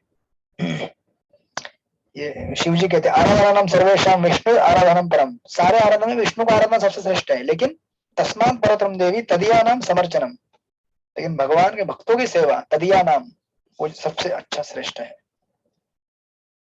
और प्रभुपाद का देखिए ये इसी 102 पेज में first second third fourth paragraph में कोटेशन है भागवत का, लिखते हैं कि भक्त के पास जाने, उसके चरण कमल छूने या उसे आसन देने से मनुष्य सारे पाप कर्मों के फल से मुक्त हो जाता है। हरि बोल। तो कल से अपने अपने घरों में बाकी भक्तों को बुलाइए, उनको आसन दीजिए, उनके चरण छुइए, पानी दीजिए, बस हो गया, प्रसाद भी दीजिए। प्रभु जी आसन तो मंदिर में भी दे सकते हैं ना प्रभु जी, आसन रहता है ना आसन। प्रभु जी आप कब आ रहे हैं घर पे लेने के लिए? मैंने पहले कहा है, मैं तो घर में एक ही शर्त पे आता हूँ, जब आप डीटी लेके आएंगे। तो जगन्नाथ जी तो है मेरे पास, मैं गौर नहीं लाऊंगी तो आपको फिर बोलती हूँ। मैं तो गौर नहीं का ज्यादा ये हूँ, क्या बोलते हैं, आशिक हूँ, जो भी आप बोलेंगे। प्रेम ज्यादा है हमसे। क्योंकि कहता है पतित पावन है और मेरे नाम में भी तरुण घटान दास है, तो इसलिए मुझे वही चाहिए। 7 तारीख को मैं जा रही हूँ प्रभु जी। यस माता जी, लेके आइए, हम सब आएंगे आपके घर में, फेस्टिवल करेंगे पूर्णिमा। यस, तो कितने सुंदर लिखा है प्रभुपाद ने, यहाँ पे कोटेशन दिया हुआ है। और प्रभुपाद लिखते हैं कि यहाँ तक कि ऐसे वैष्णव के कार्यकलापों के स्मरण से ही मनुष्य अपने परिवार सहित शुद्ध हो जाता है, तो फिर उसकी प्रत्यक्ष सेवा करने के विषय में क्या कहा जाए। इसीलिए आप अगर कुछ पढ़ना भी चाहते हैं तो प्रभुपाद लीलामृत पढ़िए, सुंदर स्टोरी प्रभुपाद के हैं, प्रभुपाद का स्मरण होगा। इतने भगवान के प्रिय और शुद्ध भक्त का अगर आप स्मरण करेंगे तो कितना प्यूरिफिकेशन होगा हमारा, फास्ट होगा प्यूरिफिकेशन। जो हम एक भाग में पढ़ रही हूँ, दूसरा भाग पढ़ने को है। अच्छा, एक भाग पूरा हो गया। कभी कभी क्या होता है, हम सोचते हैं कि हम भक्ति करेंगे, माला करेंगे, माला करेंगे। अरे माला करो, हमने मना नहीं किया है, लेकिन ये मत भूलो कि भगवान को प्राप्त करने के बाकी भी बहुत सारे तरीके हैं जो माला में भी, अभी ये आएगा आगे, अभी इस चैप्टर में आता है, जब कैसे हमारा अच्छा हो सकता है। यही सीक्रेट यहाँ पे देंगे। भक्तों को प्रसन्न करेंगे तो हमारा माला बहुत अच्छा होगा। भक्तों को प्रसन्न नहीं करेंगे और 64 माला भी करे तो फिर कुछ माला में तो पोटेंशियल है नहीं, बेकार नहीं जाएगा, लेकिन उतना इफेक्ट नहीं है। तो भक्तों की सेवा, उसके बाद देन अपने पद के अनुसार भगवान की सेवा करना, अपने कैपेसिटी के अनुसार। तो अभी सॉरी या अपने पद के अनुसार भगवान की सेवा करना। या पद्म पुराण में कहा गया कि मनुष्य को चाहिए कि अपनी आर्थिक स्थिति के अनुसार विभिन्न उत्सव को संपन्न करे। हर व्यक्ति को चाहिए कि भगवान के विभिन्न उत्सव समारोह को अवश्य मनाए। तो जरूरी नहीं है कि हमारे घर में इतना ही जगह नहीं। मैंने याद है मुझे यहाँ पे कई साल पहले, आज से लगभग 10 साल पहले की बात है, यहाँ हमारा एक भगवदगीता कोर्स चलता था, तब मैं यहाँ पे ट्रेनिंग आश्रम में थे, ब्रह्मचर्य ट्रेनिंग आश्रम में। एक दिन हमारे प्रभु जी यहाँ पे लेके गए, यहाँ पे कहीं तो ग्रैंड या कहीं तो जगह है यहाँ पे, बोले डीटी वेलकम है आज गौर मिलेगा। बोले वाह, तो बढ़िया प्रसाद मिलेगा, कीर्तन होगा। हम लोग तो एकदम खुश में थे। तो गए हम लोग, तो आपको सब कुछ मिला, लेकिन हम लोग गए वहां पे तो हमने देखा घर, मतलब बिल्कुल झोपड़पट्टी जैसा होता है ना, कंप्लीट इतना छोटा सा घर, जैसे यहाँ मैं बैठा हूँ अभी, इतना ही रहेगा ऐसा। और पहला नीचे ग्राउंड फ्लोर था, सीढ़ी से ऊपर एक ऐसा छोटा सा फ्लोर था, आजू बाजू में सब बस्तियां, छोटे छोटे झुग्गियां रहती है बस्ती, उतना ही। और वो भक्त ने इतना सुंदर डीटी लेके आया था गौर निताय का, और उस डीटी का वेलकमिंग चल रहा था वहां, मतलब वेलकमिंग के लिए बुलाया था हम सब भक्तों को। तो देखे मुझे आश्चर्य हुआ कि मतलब हम कई बार सोचते हैं कि अरे मेरे घर में ये नहीं, ये जगह, लोग मतलब अपने हृदय से इतने कृपण रहते हैं लोग। और एक्चुअली हम लोग सब लोग कृपण ही है। मैं कितनी बार लोगों को पूछता हूँ कि घर में लेके आओ डीटी, नहीं प्रभु जगह कैसे होगी। अरे भैया जब मैं ये उदाहरण याद करता हूँ कि इस व्यक्ति के पास अगर जगह है, जिसके घर में 4 लोगों को बैठने सोने की जगह नहीं है, वो लोग रात को मुझे लगता है बाहर ही सोते होंगे, मतलब वो जहाँ बर्तन सब कुछ इतनी जगह पे, यहाँ किचन है, यहाँ पे बर्तन है। बोलिए अनिता माता जी। प्रभु जी मुझे गौर निताय का जरा भी अट्रैक्शन नहीं था, लेकिन आपके बात सुन के, लेक्चर में सुन के मेरा बोलते हैं ना अट्रैक्शन बढ़ गया। किसी व्यक्ति के बारे में ना हो, लेकिन किसी की इसकी प्रशंसा सुन के ना वो अट्रैक्शन हो गया, ऐसा लगता है मैं लेके आऊं। ऐसे जगह का प्रॉब्लम तो नहीं है, लेकिन आपकी शब्दों से बोलते ना वो अट्रैक्शन आ गया है, ऐसा हो कुछ गया है। मुझे भी ऐसा ही फील हो रहा है। तो क्लास के बाद फीलिंग को बंद होने मत दीजिए। आप दोनों के नाम रजिस्टर कर देता हूँ मैं, ठीक है। मेरे पास एक लिस्ट रहती है हमेशा, और लिस्ट में नाम रहते हैं किसका मुहूर्त कब आएगा। तो कुछ लोगों का मुहूर्त आया है, कुछ का आने वाला है, कुछ रास्ते में है, कुछ पहुंचने वाला है। मैंने मुझे मंगवाया था मैगी ना लाएगा, थोड़ा टाइम लगेगा मेरा। मैंने मंगवाया था ना आपसे एक भक्त के लिए। हाँ, यस यस, एक भक्त के लिए मंगाया, आपके लिए कब मंगाएंगे? ये मेरे यहाँ राधा मैं कृष्ण जी प्रभु है। जी, आई विल ब्रिंग गौर नेता है। अगर मैंने डिसाइड कर लिया, आई विल ब्रिंग और आई विल गिव बेस्ट सेवा, जो जैसा मैं करती हूँ मेरे राधा गोविंद का, वैसे उनकी भी मैं सेवा करूंगा। I will do that yes, just because of your words and statement now it makes too attractive and मैं क्या बोलूँ, मुझे लाना ही पड़ेगा ऐसे करके। थैंक यू, थोड़ा तो मुझसे सेवा हो जाएगा। मेरे कहने का अर्थ ये था कि देखिए, मैं जो उदाहरण कह रहा हूँ ना आपको, कि व्यक्ति को अपने दिल में जगह देनी होती है। संपूर्ण ब्रह्मांड विश्व भगवान चाहे तो पूरा व्याप्त कर सकते हैं, और अगर चाहे तो भगवान हर कण कण में भी दिख सकते हैं आपको। तो उस भक्त के एक्चुअली मुझे उस समय मेरे आंखों में अश्रु आए, मतलब देखकर कि ये भक्त कैसा, मतलब कितना भक्तों का प्यार रहता है भगवान से। जिस घर में मतलब हो सकता है उसके पास ज्यादा फैसिलिटी भी ना हो, 2 टाइम का खाने पीने का वांदा हो, लेकिन ऐसा छोटा सा घर, वहां भी भगवान के इतने बड़ी मूर्तियां, ऐसा नहीं छोटा सा लड्डू गोपाल के लेके आए। इतना बड़ा मूर्ति गौर निताय का, और उसका वेलकमिंग चल रहा है, प्रोग्राम चल रहा है। हम लोग, मतलब मुझे वो जब उदाहरण याद आता तो मैं यही सोचता हूँ कि इस दुनिया में किसी चीज की कमी नहीं है एक्चुअली। ना हमारे पास धन की कमी है, ना जगह की कमी है, ना कोई सोचते हैं कि मेरे घर में लोग प्याज लहसुन खाते हैं, कोई कुछ टेंशन नहीं है। भगवान को आने दीजिए, सब कुछ व्यवस्थित कर देते हैं वो। वैसे भी भगवान ही सब कुछ संभाल रहे हैं ना। आपको क्या लगता है कि आप संभालते हैं क्या? नहीं, सब भगवान ही संभाल रहे होते हैं, केवल हमें उन्हें थोड़ा स्थान देना होता है। आपके जीवन का कुछ बिगड़ता नहीं है, भगवान आते हैं। अभी एक यहाँ पे थे माता जी, उनसे मैं पूछ रहा था कि आपको डीटी लाना है घर में, तो बताइए कैसा है। तो फिर वो बोलने लगी कि कैसे करेंगे, उनके घर में भी राधा कृष्ण है, उनके पेरेंट्स ने उनको गिफ्ट किया था राधा कृष्ण डीटी। तो मैं बोला क्या करना क्या आपको, आपके राधा कृष्ण उनके बाजू में खड़ा कर देना है उनको, वही भोग जो राधा कृष्ण को लगता है वही उनको लगेगा। बस हो सकता है आपको थोड़ा श्रृंगार चेंज करना पड़े, हफ्ते में 1 दिन, 15 दिन में, जैसे आपकी फैसिलिटी है। तो बोली हाँ बात तो सही है, लेकिन बाकी मेंबर्स को पटाना भी पड़ता है ना, घर में बाकी भी लोग हैं, ज्वाइंट फैमिली है। बट वो याद रखें। हाँ, एक क्वेश्चन है मेरा, यदि गौर निताई को लाएंगे तो उनका अलग से प्रसाद बनाना पड़ेगा? नहीं, अलग से उसी में। आपके घर में कभी गेस्ट आते तो क्या अलग से बना देते हैं क्या? नहीं ना, सबके लिए कॉमन ही बनाएंगे ना। नहीं, मतलब कि अलग अलग थाली में देना होगा कि मतलब एक ही थाली में रहेगा? आप चाहो तो अलग अलग थाली में दे सकते हो, बढ़िया रहेगा। अगर फैसिलिटी नहीं है तो भी कोई बात नहीं, भगवान एक थाली में भी स्वीकार कर लेते हैं। Thank you. ये उदाहरण, जगह हमको अपने दिल में बनानी है, दिल में जगह बनाएंगे तो भगवान आपके अधीन हो जाते हैं। That's it. तो ऐसे सुंदर उदाहरण है कि हमें और एक्चुअली क्या है ना कि डीटी जो रहता है ना, हमें कभी भी लगता है कि मंदिर का डीटी है तो फिर घर में डीटी की क्या जरूरत है, मंदिर में मैं वर्शिप कर रहा हूँ। लेकिन ये घर में डीटी देने का प्रिंसिपल क्या है, इसका कॉन्सेप्ट क्या है, ये इसीलिए ये सेम आइटम यहाँ भी आगे आएगा। ये 104 पेज पे जाएंगे ना, अत्यधिक भक्ति पूर्वक अर्चो वगैरह की सेवा करना, ये भी एक आइटम यहाँ पे आगे आएगा। देखिए 7 नंबर 104 पेज पे, वही यहाँ पे कनेक्टेड है। उसको मैं वापस रिपीट नहीं करूंगा, बट यहीं पे कनेक्ट करके बता रहा हूँ कि जो मंदिर में हम जाते हैं और सेवा करते हैं ना, तो हम एकदम आनंद रहते हैं, है ना। बहुत सारे लोग यहाँ पे जाते हैं, घर में जाते हैं, भगवान का भोग बनाते हैं, श्रृंगार करते हैं, तो कितना 2 घंटे के लिए, 3 घंटे के लिए, हफ्ते में 1-2 दिन, बस उतना ही। फिर घर में आएंगे तो क्या। तो इसीलिए घर में जो हमारी डीटी रहती है ना, उसको मंदिर के डीटी का विस्तारित रूप माना जाता है। मैं याद रखिए, ये अर्चो वीर के मंदिर के अर्चो, जैसे अगर मंदिर में आपके गौर निताय हैं, तो आपके घर में जो गौर निताय है वो उनके विस्तारित विग्रह माने जाते हैं। ये फैसिलिटी इसलिए दिया जाता है ताकि आप मंदिर में ही केवल सेवा ना करें, घर में आने के बाद भी आपको मौका रहे सेवा करने का, भगवान की कंटिन्यूस सेवा चलती रहे, इसलिए रहता है वो। तो इसलिए इट्स नॉट डिफरेंट एक्चुअली। इस भाव से अगर आप करेंगे तो आपको कभी कमी महसूस नहीं होगी उनकी, कि घर में भगवान तो है ही है, मतलब मंदिर में है, लेकिन घर पे आने के बाद वही भगवान मेरे पास वापस आ गए हैं। किस तरह से आपका डीटी वर्शिप कंटिन्यू होता है। और एक बार टेस्ट आपको आ गया ना तो छूटेगा नहीं कभी, और आप जिसको मिलेंगे उसको देते जाएंगे ये सब चीजें।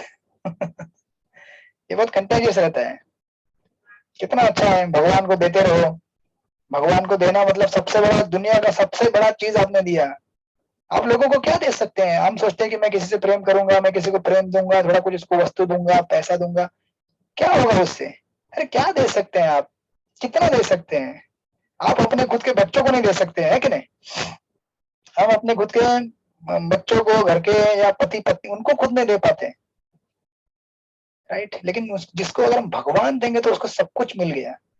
पूर्ण सृष्टि का सबसे महत्वपूर्ण और बढ़िया एक नंबर चीज, जिसलिए गीता कहते हैं हम लब्ध्वा लाभम मन्यते न अधिकम ततम यस्मिन् स्थितो न दुखे न गुरो नापि विचाल्यते।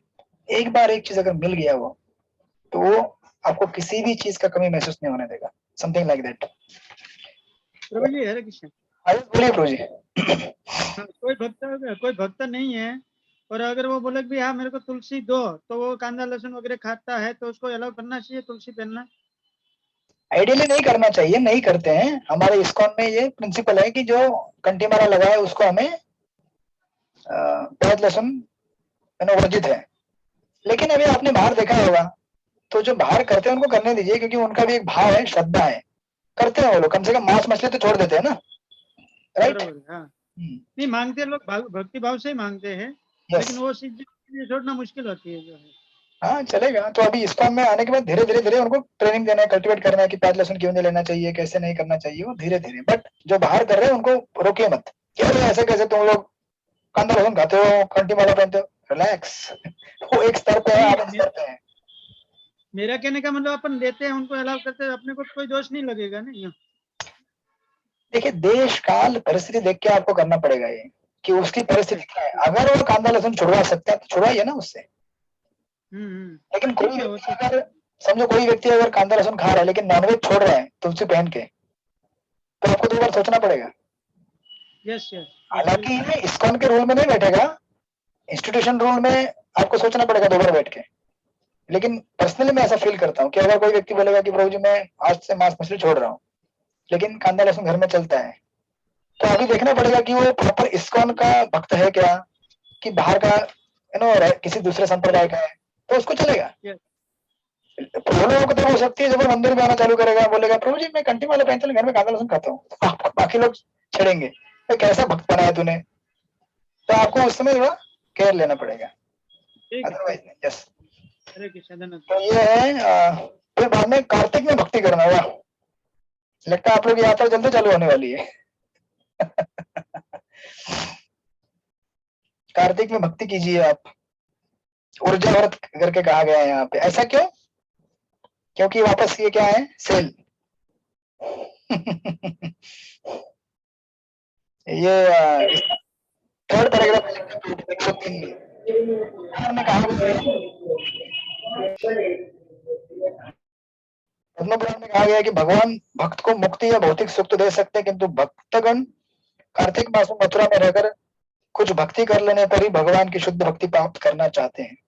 तात्पर्य यह है कि भगवान उन सामान्य व्यक्तियों को भक्ति नहीं प्रदान करते जो भक्ति के विषय में निष्ठावान नहीं है, किंतु ऐसे निष्ठा रहित व्यक्ति भी यदि कार्तिक मास में विशिष्टतया मथुरा मंडल में रहकर विधि पूर्वक भक्ति करते हैं तो उन्हें भगवान की व्यक्तिगत सेवा प्राप्त हो सकती है।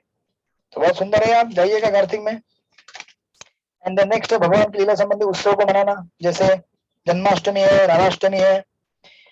किसी को भी अच्छा लगेगा ना अपना बर्थडे मनाया गया तो भगवान का भी जन्मदिन होता है इस जगत में। इसलिए वहां पे कोटेशन दिया गया है, भविष्य पुराण में भक्त भगवान से पूछ रहे हैं, कृष्ण हमें बतलाएं कि आपकी माता देवकी देवी ने आपको किस दिन जन्म दिया।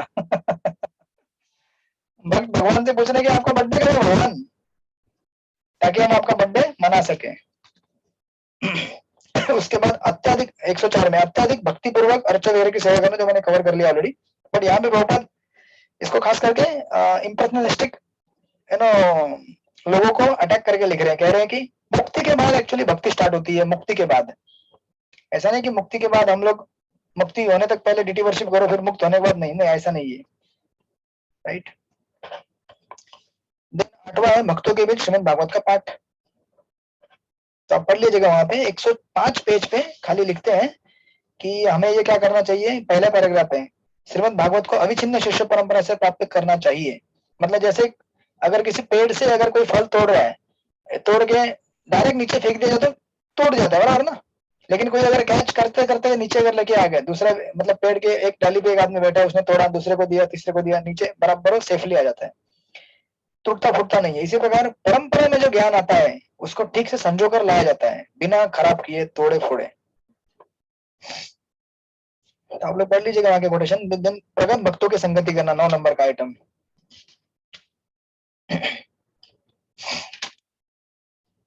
106 पेज पे लिखते हैं प्रभुपाद कि यदि कोई क्षण भर के लिए भी भगवत भक्ति की संगति करने का अवसर लाभ करता है तो वह विशेष क्षण इतना मूल्यवान होता है कि स्वर्ग तक पहुंचने वाले या भवसागर से मोक्ष दिलाने वाले पुण्य कर्म में उसका तुलना नहीं कर सकते।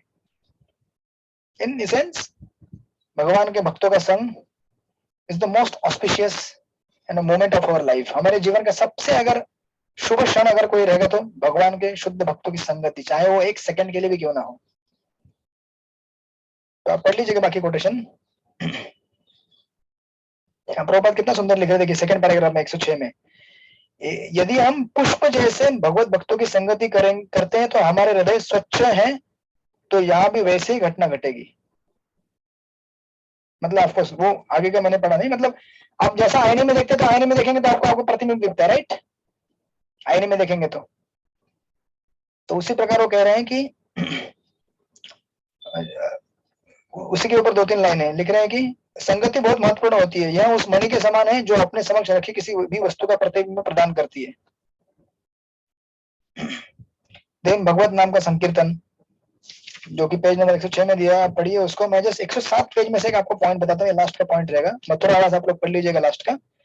107 में जो दिया है ना मथुरा भगवत नाम का संकीर्तन, 107 पेज में सेकंड पैराग्राफ, वहां एक प्रभुपाद ने सीक्रेट दिया जो मैं आपको पहले बता चुका था कि यहाँ पे एक सूत्र दिया हुआ है निरापराध हरिनाम संकीर्तन करने का। ध्यान से सुनिए, लास्ट का पॉइंट है यहाँ से आज का क्लास का। प्रभुपाद लिखते हैं सेकंड पैराग्राफ में कि भगवान के पवित्र नाम तथा साक्षात भगवान में कोई अंतर नहीं होता। फलतः पूर्णता, शुद्धता तथा नित्यता में पवित्र नाम भगवान के ही समान पूर्ण है।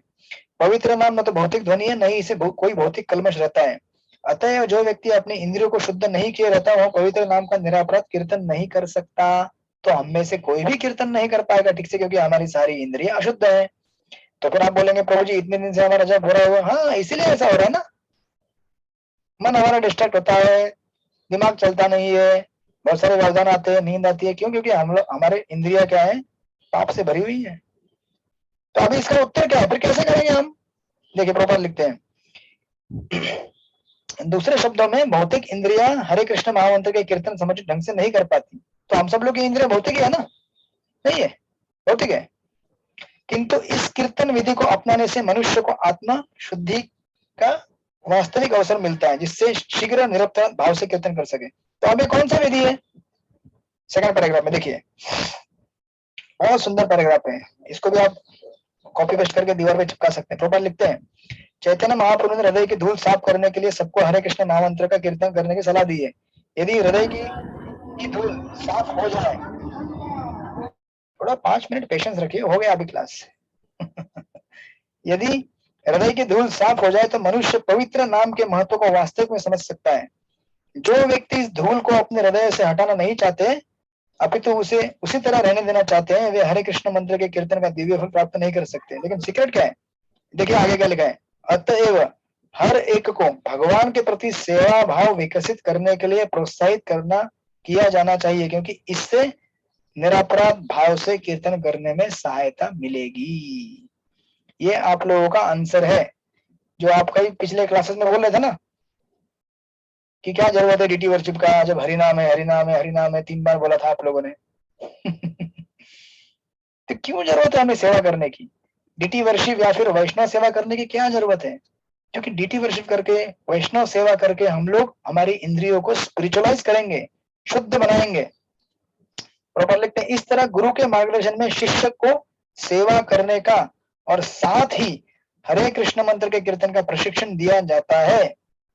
केवल जपा करने का नहीं, सेवा भी करने का। सेवा करने से हम शुद्ध हो जाएंगे और फिर शुद्ध होने से हम शुद्ध इंद्रियों से भगवान का शुद्ध नाम ले सकेंगे। हरे कृष्णा कृष्ण कृष्ण हरे हरे, हरे राम राम राम हरे हरे। समझ में आया आप लोगों को? अच्छा जपा करने का रहस्य क्या है? सेवा। सेवा करेंगे तो जरूर हरिनाम में आनंद आएगा।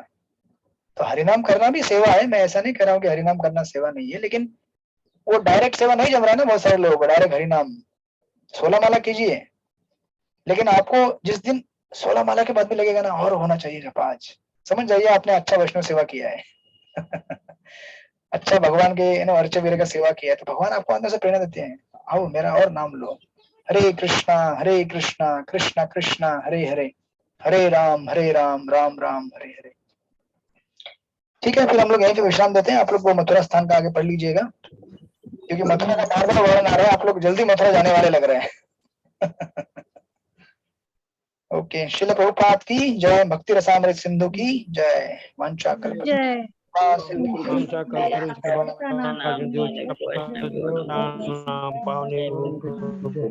कोटि वैष्णव प्रभात की जय, ऑफिशियली क्लास की जय, श्री प्रभुपाद की जय।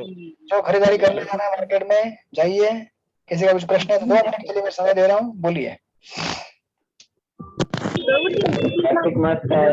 हरे कृष्णा। हाँ माता जी बोलिए। प्रभु जी, बंगाल में ना सवजिया साधक ज्यादा रहता है, जैसे कि वो लोग कट्टी वाला पहनते हैं, लेकिन गौर नीति के ऊपर वो लोग का बहुत आकर्षण रहता है। हाँ, तो तुलसी की सेवा करना, फिर गौर नीति के लिए अनुष्ठान, इसका जो विधियम है ना वो उनको कड़क लगता है। तो हमारे अगर इसी का कंठी देखता है ना तो थोड़ा चिढ़ जाते हैं। तो प्रभु जी कैसे बात करना चाहिए कि भगवान के बारे में, लेकिन गौर निताई के ऊपर उन लोगों का बहुत प्रेम है, मैंने देखा। लेकिन इस्कॉन का जो विधि नियम है ना तो वो लोग थोड़ा चिढ़ते हैं। तो किस तरह से बात करना चाहिए अगर प्रचार करूंगी तो गाँव में जाके, मतलब जैसे हमारे माताओं को कुछ प्रवचन करना है, कुछ ऐसे भक्ति की विधि बात है ना, पढ़ना चाहिए ना। Yes yes. लेकिन लोग सवजिया के रूप में मानते हैं। सवजिया एकदम उल्टी माला पहनेंगे, लेकिन कंठी तिलक नहीं लगाएंगे, फिर ऐसे कर रहेंगे तो नियम भी थोड़ा उल्टा पुल्टा हो जाए। लेकिन प्रेम बहुत है, ये मैंने देखा। निष्ठा के साथ भगवान की मूर्ति रखते हैं, रोज फूल हार बनाते हैं, भगवान की श्रृंगार का विधि पूर्वक करते हैं। लेकिन अपने जो गुरु की नियम वो सब इतना ये पालते नहीं है। हम लोग जब बोलते हैं तो थोड़ा बोलता बहुत कठिन है, ऐसा कैसे कर सकते हैं, हम लोग तो संसारी है, ये नहीं होगा, दुनिया के बहाना आ जाते हैं। तो किस तरह से उन लोगों को थोड़ा बताना चाहिए। हरे कृष्णा। प्रश्न ही है। तो बहुत बड़ा प्रश्न आपने पूछ लिया। इसका उत्तर तो जय पताका महाराज दे सकते हैं। इस बोलिए, अनिता माता जी उत्तर देना चाहती हैं, बोलिए। नहीं प्रभु जी, अब मेरे पास उत्तर नहीं है प्रभु जी। बस इतना है कि भाव शुद्ध है, वो एक इम्पोर्टेंट है। बाकी तो मोस्टली कर्म कांड और यू कैन से फॉर्मेलिटीज, लेकिन जो आचार्यों ने बनाया है, जो प्रतिष्ठा किया है, वो किसी नियम और परंपरा के अनुसार ही किया है। तो अभी उनका भाव शुद्ध है, जैसे माता जी बता रहे, वो बहुत इम्पोर्टेंट। और हो सके शायद गौर नेता उनको डायरेक्शन भी दे आगे चल के, उनका मन चेंज कर दे, उनको मार्गदर्शन दे। तो थोड़ा बहुत जो उनकी कर्म कांड है या जो उनका विगत कर्म है, उनकी वजह से वो ऐसा चल रहा है। लेकिन गौर नेता जब सही में प्रसन्न होंगे तो वो उनको इस्कॉन की धारा में ले आएंगे, अवश्य लेके आएंगे, क्योंकि इस्कॉन की धारा गौर निताय से ही स्थापित होती है। वैसा मेरा मानना है। यस, देखिए इसमें एक चीज है, जैसा आपने कहा, परफेक्ट। सिर्फ ये देखना चाहिए कि सिद्धांत तोड़ मोड़ ना जाए। यानी कि सहजिया मतलब क्या होता है ना, उनका एक एक्सटर्नली सब कुछ सेम दिखेगा आपको, गौर की पूजा कर रहे हैं सब कुछ, लेकिन उनके वो लोग क्या करते हैं ना, बेसिकली सिद्धांत में गड़बड़ कर देते हैं। तो सिद्धांत में गड़बड़ अगर आपको दिखे तो उसको करेक्ट करना चाहिए, बाकी सब डिटेल है। अभी देखिए ना, अभी समझो महाराष्ट्र में वारकरी संप्रदाय है, जो विठ्ठल भगवान के भक्त हैं, तो उन लोग के लिए अलग रहता है, उनका नो कीर्तन करने का स्टाइल थोड़ा अलग रहता है, तो इसका मतलब ये नहीं कि वो लोग भगवान के भक्त नहीं है। तो हमें अपनी भक्ति किसी के ऊपर नहीं डालनी चाहिए। अपना जो स्टैंडर्ड है इस्कॉन का अपना स्टैंडर्ड है, उनका अपना स्टैंडर्ड है। देखना यहाँ पे ये है कि कहीं सिद्धांत में गड़बड़ तो नहीं कर रहे हैं। अब महाप्रभु कैसे हैं? महाप्रभु एक्चुअली भगवान के भक्त के रूप में आए हैं, तो वहां पे ऐसे कुछ लोग हैं जो उनको क्या मानते हैं, वृंदावन के रूप में पूजा करने की कोशिश करते हैं कि वृंदावन के कृष्ण है करके, तो वो गलत भाव है। वहां पे सिद्धांत का गड़बड़ हो जाता है। आप समझ रहे हैं ना? अब महाप्रभु कभी कृष्ण के रूप में नहीं आया, हम उनको कृष्ण के रूप में पूजा कर सकते हैं, लेकिन उनका भाव क्या है कि मैं भक्त हूँ। तो सहजीय लोगों का प्रॉब्लम होता है, और बाकी भी बहुत सारी डिटेल है इसमें। सहजीय लोगों के की वजह से जो अभी कोई मंत्र रहेगा, तो मंत्र को आपने सुना होगा, हरे कृष्णा हरे राम भजो राधा कृष्णा, क्या ऐसा कुछ बहुत सारे हैं। तो परंपरा को नहीं तोड़ना चाहिए, क्योंकि परंपरा तोड़ने से क्या होता है, कभी भी देखिए आप, कोई भी मूवमेंट ज्यादा सर्वाइव नहीं होता है। अगर आप जो समझो, अगर कोई कॉलेज है, उसने सर्टिफाइड कोर्स दिया है और उसने आपको तो अपना कुछ बना दिया, तो पहली बात तो वो एक्सेप्ट नहीं किया जाएगा बाकी जगह से, और दूसरी चीज ज्यादा समय के लिए टिकेगा नहीं वो। तो अगर उनका आप बोले भाव शुद्ध है, सब कुछ ठीक है, सिद्धांत ठीक है, तो करने दीजिए उनको, डोंट डिस्टर्ब देम। तो क्या है, जो कर रहे हो वो भी छोड़ देंगे बेचारे। तो बस इतना ख्याल रखना है कि सिद्धांत टूटना नहीं चाहिए, उसके लिए केयर लीजिए, ऐसा मुझे लगता है। बाकी तो अभी आप लोग ज्यादा समझदार लोग हैं। काफी प्रचार करते आ रहे हैं आप लोग। मैं तो केवल एक टीचर के जैसा कुछ पढ़ाते रहता हूँ। ओके, हरे नहीं प्रभु जी, आपने सीखा, हम लोग बहुत कुछ सीखा, बहुत सीखी, 2 साल 3 साल से सीखी। ऐसा नहीं है, आपने बढ़ाया हमारे भक्ति को आगे, नहीं तो हम लोग कहाँ थे, इतना नहीं थे। भक्ति शास्त्री का जो कोर्स आपने बहुत अच्छे से समझाया, सिखाया, और थोड़ा समझ में भी आया, आपने सिखाया। धन्यवाद प्रभु जी, हरे कृष्णा। आप लोग की सेवा करके मेरा भी भक्ति बढ़ेगा। प्रभु जी, जो भक्ति शास्त्री ने किया, तो जो पानी के ऊपर जो लहर होती है ना सतह, उस तरह से। अब हम मध्य में है, जब हम आगे कुछ करेंगे भक्ति में, तो हम डीपर में जाएंगे। मतलब वही कह, हमें हमें स्तर पता चलता है इस तरह से। इससे मैं तो कहती हूँ हर भक्त को, चाहे वो प्रचार करे ना करे, उसे भक्ति शास्त्री का तो कोर्स करना ही चाहिए। At least he will come to know कि हमें शास्त्रों का ज्ञान होता है। अदरवाइज ऊपर ऊपर से एक सतह जैसा हो जाता है, उसके अंदर क्या है वो मध्य का भाग्य हमें पता नहीं चलता। सो भक्ति शास्त्री या जो भी आगे भक्ति वैभव, वो भक्ति में बहुत ही बोलते हैं ना, हमें विस्तार या अग्रसर करने के लिए काफी है प्रभु जी। प्रभु जी, इसमें मैं एक और ऐड करूंगी। एक भक्त है जो काफी दीक्षित है, तो उनसे मेरी बहुत बार प्रचार के बारे में बातें होती है, तो काफी मैं उनको बताती हूँ। तो एक दिन कहने लगे कि अरे तू तो बहुत मतलब जानकार हो गई, बहुत अच्छी बात है। तो मैंने कहा अरे माता जी, अभी तक मेरी तो दीक्षा भी नहीं। तो बोलती अरे लेकिन तुमने भक्ति शास्त्री तो किया है, कितनी सारी तुम प्रचार की बातें बताती है जो मुझे भी पता नहीं है। तो मैंने जरूर, फर्क तो आता ही है, आपने इतना सिखाया है, ऐसा मत समझिए कि नहीं है कुछ भी। ठीक है, हरि बोल। हरे कृष्णा। जो भी है मैंने कहीं से सुना है, थोड़ा बहुत साक्षात्कार है इधर उधर का।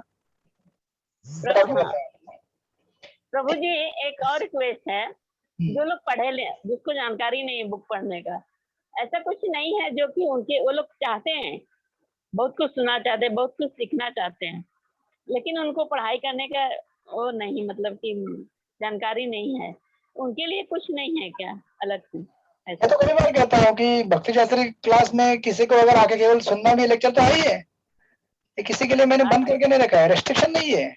ऐसे कितने लोग दूसरे ग्रुप में आते हैं, कथा सुनते चले जाते हैं। बोलिए अनिता माता जी। ऑलरेडी फॉर्म जब भरते हैं तो उसमें सुनने और लिखने का दोनों का विविधान है। आप ओरली आंसर दे सकते हैं, ओरली आप सुन सकते हैं। अभी वो फॉर्म में पूरा लिखा हुआ था, जिनको पता नहीं है वो अलग बात है, लेकिन कोई भी anybody who is not educated, not literate, वो लिख भी नहीं सकता ABCD. He can come, he can sit. और उल्टा मैंने देखा है प्रभु जी, जो पढ़े लिखे नहीं है, उनकी श्रद्धा इतनी प्रबल और इतनी निष्ठावान होती है ना प्रभु जी, वो बेस को, वो सार को कैच करते हैं। और जो हम जैसे पढ़े लिखे ना, उनको थोड़ा सा ईगो और कहीं से कहीं गर्व रहता है, अरे हम पढ़ लेंगे, हम लिख लेंगे, हम लोग यहीं पे मार खाते प्रभु जी। आई हैव रियलाइज कि ऐसे मैंने भक्तों को देखा है, वो इतने अच्छे हैं चैंटिंग में, एवरीथिंग। मैं सच्ची बोलती हूँ, कब मैं उनके स्तर पे जाऊंगी। और रियली वो वो उनको ये अहम नहीं रहता, उनको हमेशा ये भाव रहता है कि हम पढ़े लिखे नहीं है। इसकी वजह से वो जो भी लेक्चर होता है वो जल्दी कैच करते हैं, उसको पकड़ के रखते हैं। और ऑलरेडी भगवत गीता में कहा है कि जिन्हें कुछ भी नहीं आता वो सिर्फ प्रमाणिक स्त्रोत्रों से सुन के वो भव सागर से पार हो जाते हैं। करेक्ट। तो आ सकते हैं कोई भी जिसको सुनना है।